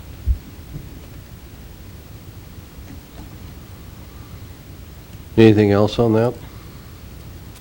The only other comment I guess I would add is I do think the current policy we have has been pretty successful and has shown logical developments and growth, and it's certainly time to maybe look at changing it, but it has been successful and accomplished, I think, what we originally had planned it to be, so. Well, let's move to tab 8 and then City Administrator's report. Thank you, President Johnson, Commissioners. The first item is simply a thank you from Sunset Senior Center. The next item is related to the liquor license issue that has also been before this commission several times. I'd like to yield the floor at this time to Attorney Colling, and he can walk through the 3 draft ordinances for you at this time. Well, thank you, Mr. President, Commissioners. As Mr. Kessel noted, there are 3 draft ordinances before you. All 3 are substantially the same, except in the manner in which they provide for the allocation of a new on-off sale license. All 3 of the drafts before you provide for the normalization of the on-off sale license that was granted in city code to the Evil Olive Building, the former Queen City Club building. The three drafts provide for the allocation of the license, once by bid, providing for a scheme where the highest bidder is awarded the license. There's another one in there, another draft that provides for the allocation of the license by proposal. People interested in the on-off sale license would submit a proposal, basically providing you with a business plan of what they intend to do with the license, and you would have the discretion as a city commission to decide which proposal you would accept and award the bid to. The other option that is in front of you is to provide for the allocation of a license through a new class of license. This is something that other communities in North Dakota, I believe Fargo has used this method. Under that proposal, the city would allocate a new on-off sale license, set a minimum fee for it, and then if that license was ever vacated or the business sold, the license would revert back to the city, and the city would be able to allocate that license at whatever set fee the city determined at that time. Be happy to answer any questions and take your comments on it. I guess I had one question on paragraph that talks about if the population decreases and then the license is eliminated, yet it doesn't really go into exactly how that would happen. Walk me through that. We drop back down to a lower population. Sure. That is a paragraph that is in current city code, so that's not a change that is made by these proposals. Basically, the way that would work is if the city commission determined that the population of the city has gone below 15,000, then if a on-off sale license is vacated, the business is closed or goes out of business or something like that, then that on-off sale license would, at the discretion of the commission, be eliminated. And we would go from having 15 on-off sale licenses to having 14 on-off sale licenses. And that would continue on if the population of the city would happen to decline. But only if the owner closes and only if the owner wants the license to go Correct. back and starts paying the renewal fee and... Correct, only if the license is vacated. If the license is not vacated, that license would continue regardless of what the population of the city. Okay. How, if someone wanted to say their business is thriving and they want to transfer the license to a family member or sell the business, we wouldn't demand the license back then, would we? You're talking if the population would decrease, right? Yeah, that license remains transferable, so they could sell it or So only grant if it, only if they it vacate. ceases to be an ongoing business. They Correct. just can't sell it, go into bankruptcy and sell the license would have to come back. Correct. Okay, got it. Mr. President, as Mr. we've Jackson. been talking about this the last few weeks, I know that my focus has been on how we might issue this additional license. And I probably haven't myself paid enough attention to whether or not we should issue the license. How difficult, this ordinance was written in 95, correct? Yes. Current ordinance? Correct. How difficult would it be for us to get a handle on what changes have been made with liquor establishments since that time? Number of establishments and... Commissioner Jackson, number of establishments or license issued would be a fairly easy number to obtain. They're in city commission minutes, so we just have to go back each year and pull that information out. We've certainly had new restaurants that sell liquor. What about the, and I'm not sure I understand exactly what happened. There was an issue with combining licenses at one time. You know, did that increase off-sale places? Can we get a handle on that? I believe we can't get a handle on that. It'd be a matter of looking through old minutes, but you're correct that right now we issue a combined on-off sale license, Used to be at some point in the past that on-sale licenses were issued separately and feed separately from off-sale licenses. I guess my point is, this ordinance envisioned a license being issued at 18,000 people. But what else has happened? How many more liquor outlets do we have since 1995? I'd be interested in knowing that. Along with that as well, the on-off sale license is the only license class the city restricts. So restaurant licenses, beer licenses, beer and wine licenses, all those are unrestricted, and those have definitely increased in the last 15 years. I think we have a couple more coming from what I'm hearing. There should be I would think there's a file just on the renewals, and so if you could check what they were as of year-end 95, 96, 97, is that the kind of thing you're looking for? That would make a difference to me. I'm still interested in something other than a pure bid, but, either way, there are pros and cons. But I'd like to first ask the question of us, do we even want to issue one?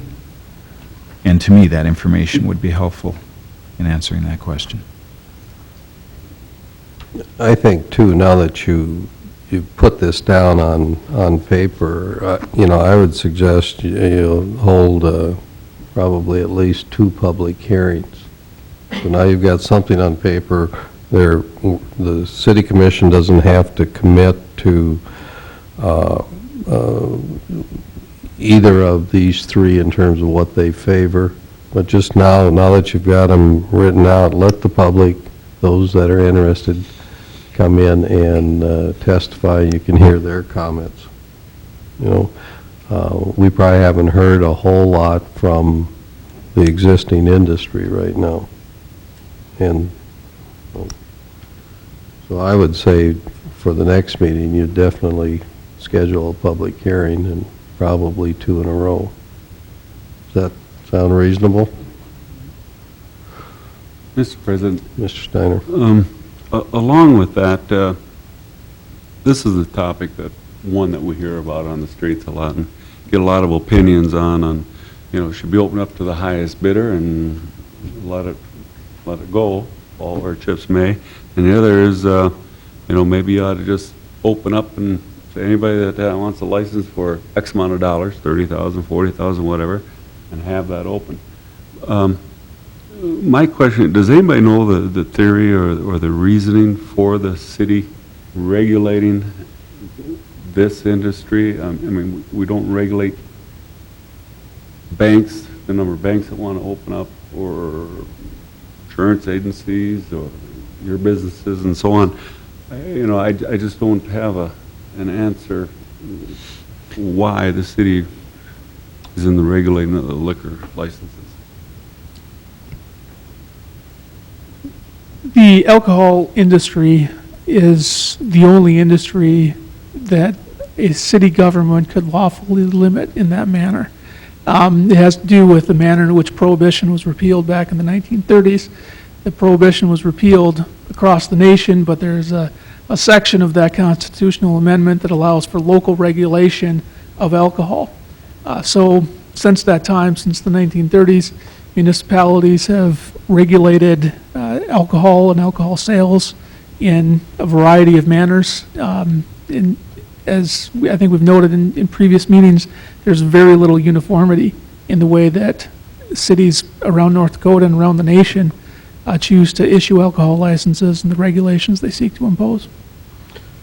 I don't know if it's so common today, but I remember when I first traveled for business, especially into the South, there were a number of dry counties, and it was strange, you could bring your own bottle, but you would order a setup. So if you wanted a rum and Coke, you brought a bottle of rum, you ordered a Coke, and it was okay to pour it in, but it wasn't okay for them to pour it in.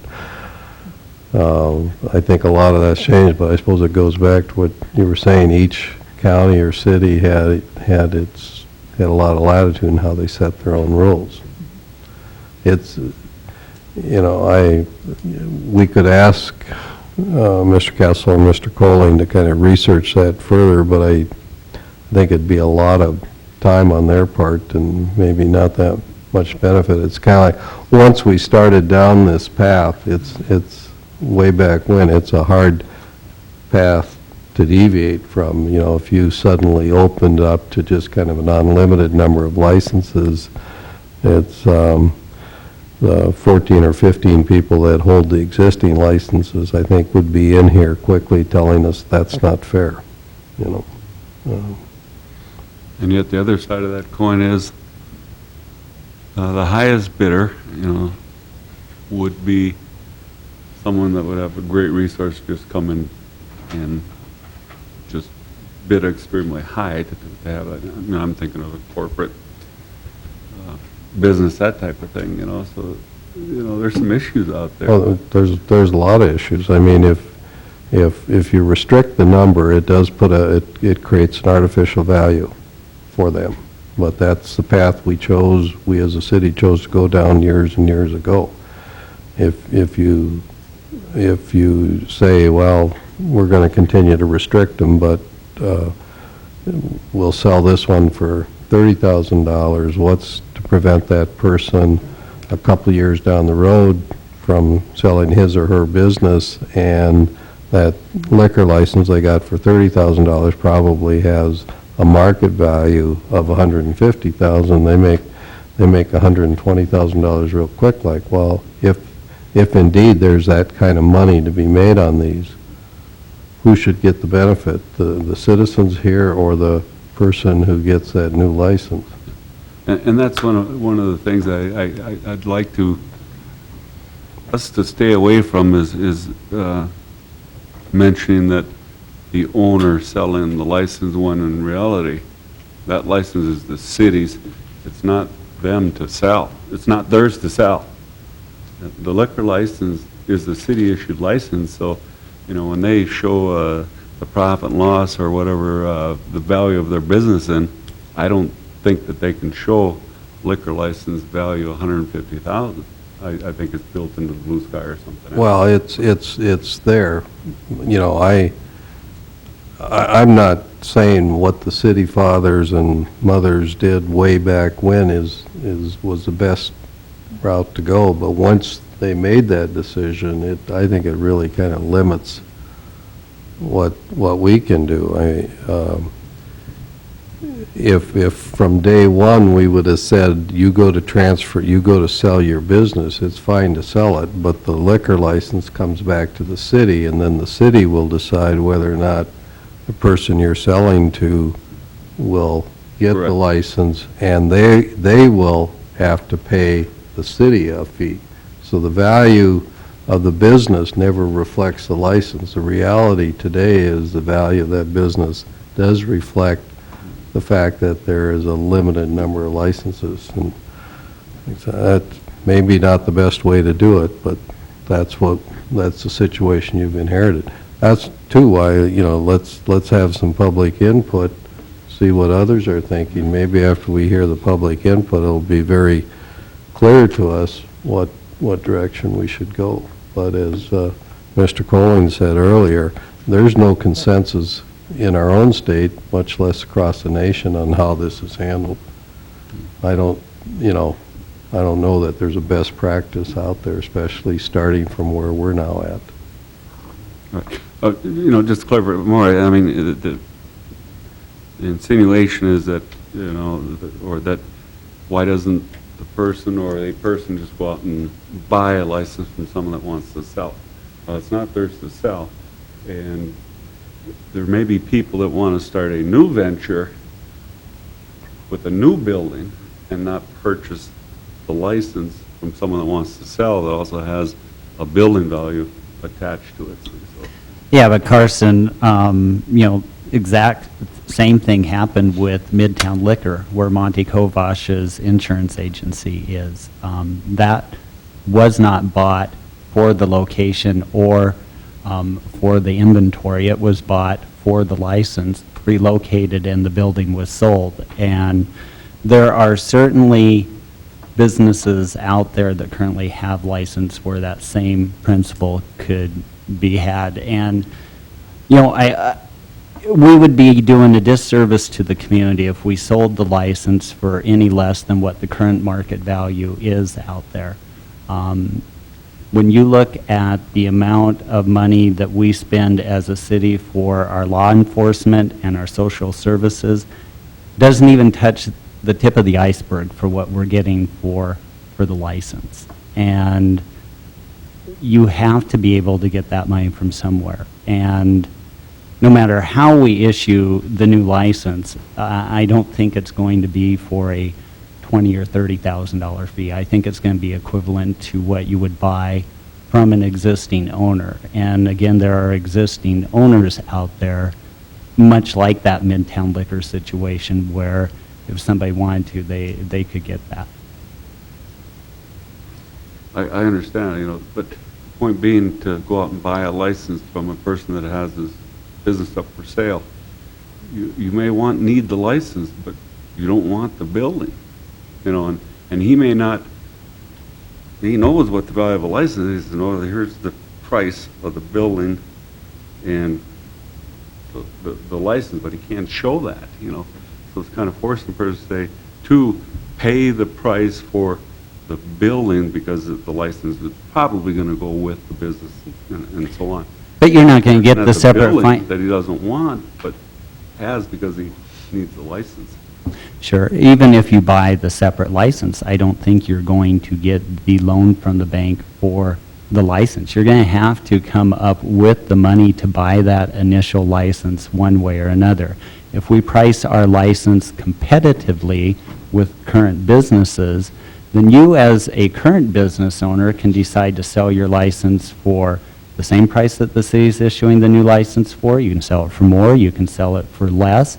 That's where you have that competitive edge as a current business owner and as a purchaser too. They're selling the business, they're not selling the license, and the value of the business is generally dependent upon what the business earns.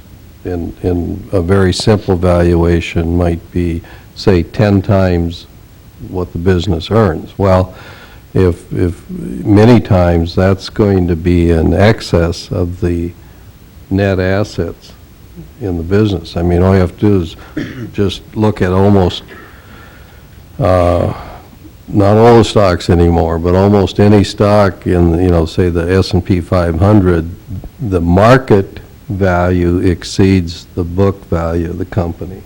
And that's what happens here. The market value of a business that has a City of Dickinson liquor license exceeds the book value because of what it's capable of earning.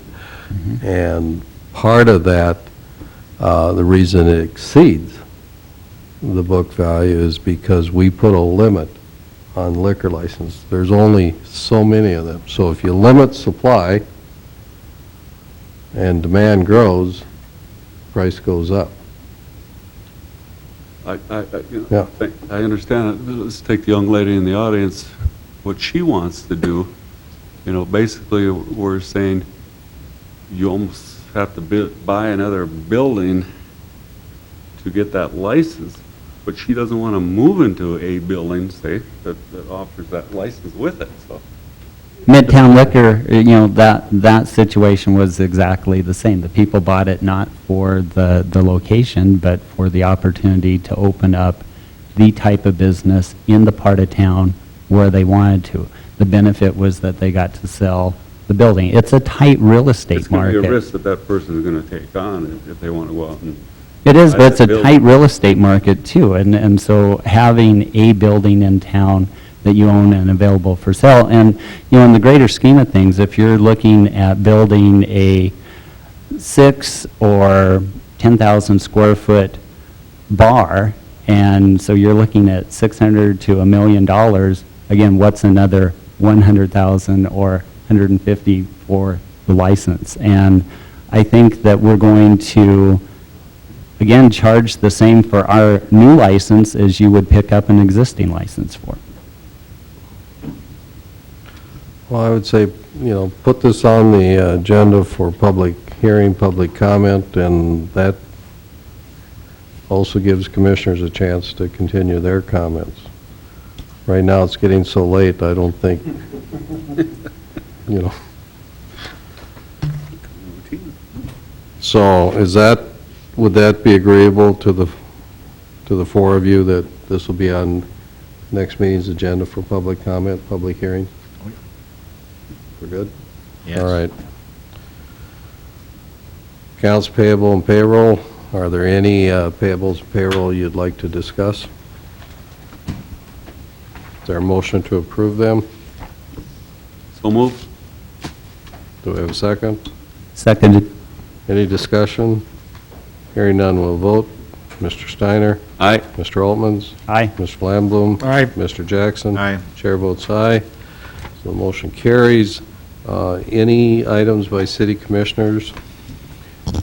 Mr. President, Mr. Feinberg? I've got a whole list of things here that I think bear some interest for discussion. Obviously, the hour is late, and I'm going to find one that's short here, because there's a lot of meetings that I think we have ahead of us.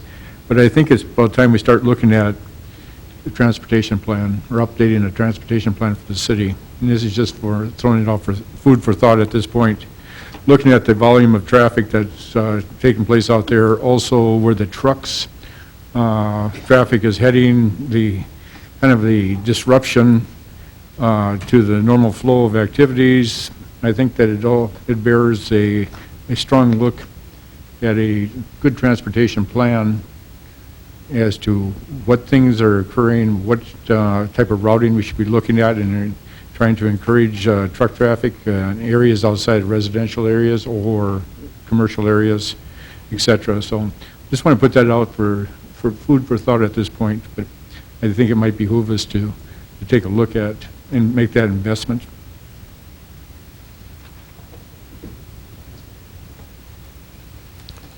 Okay, thank you.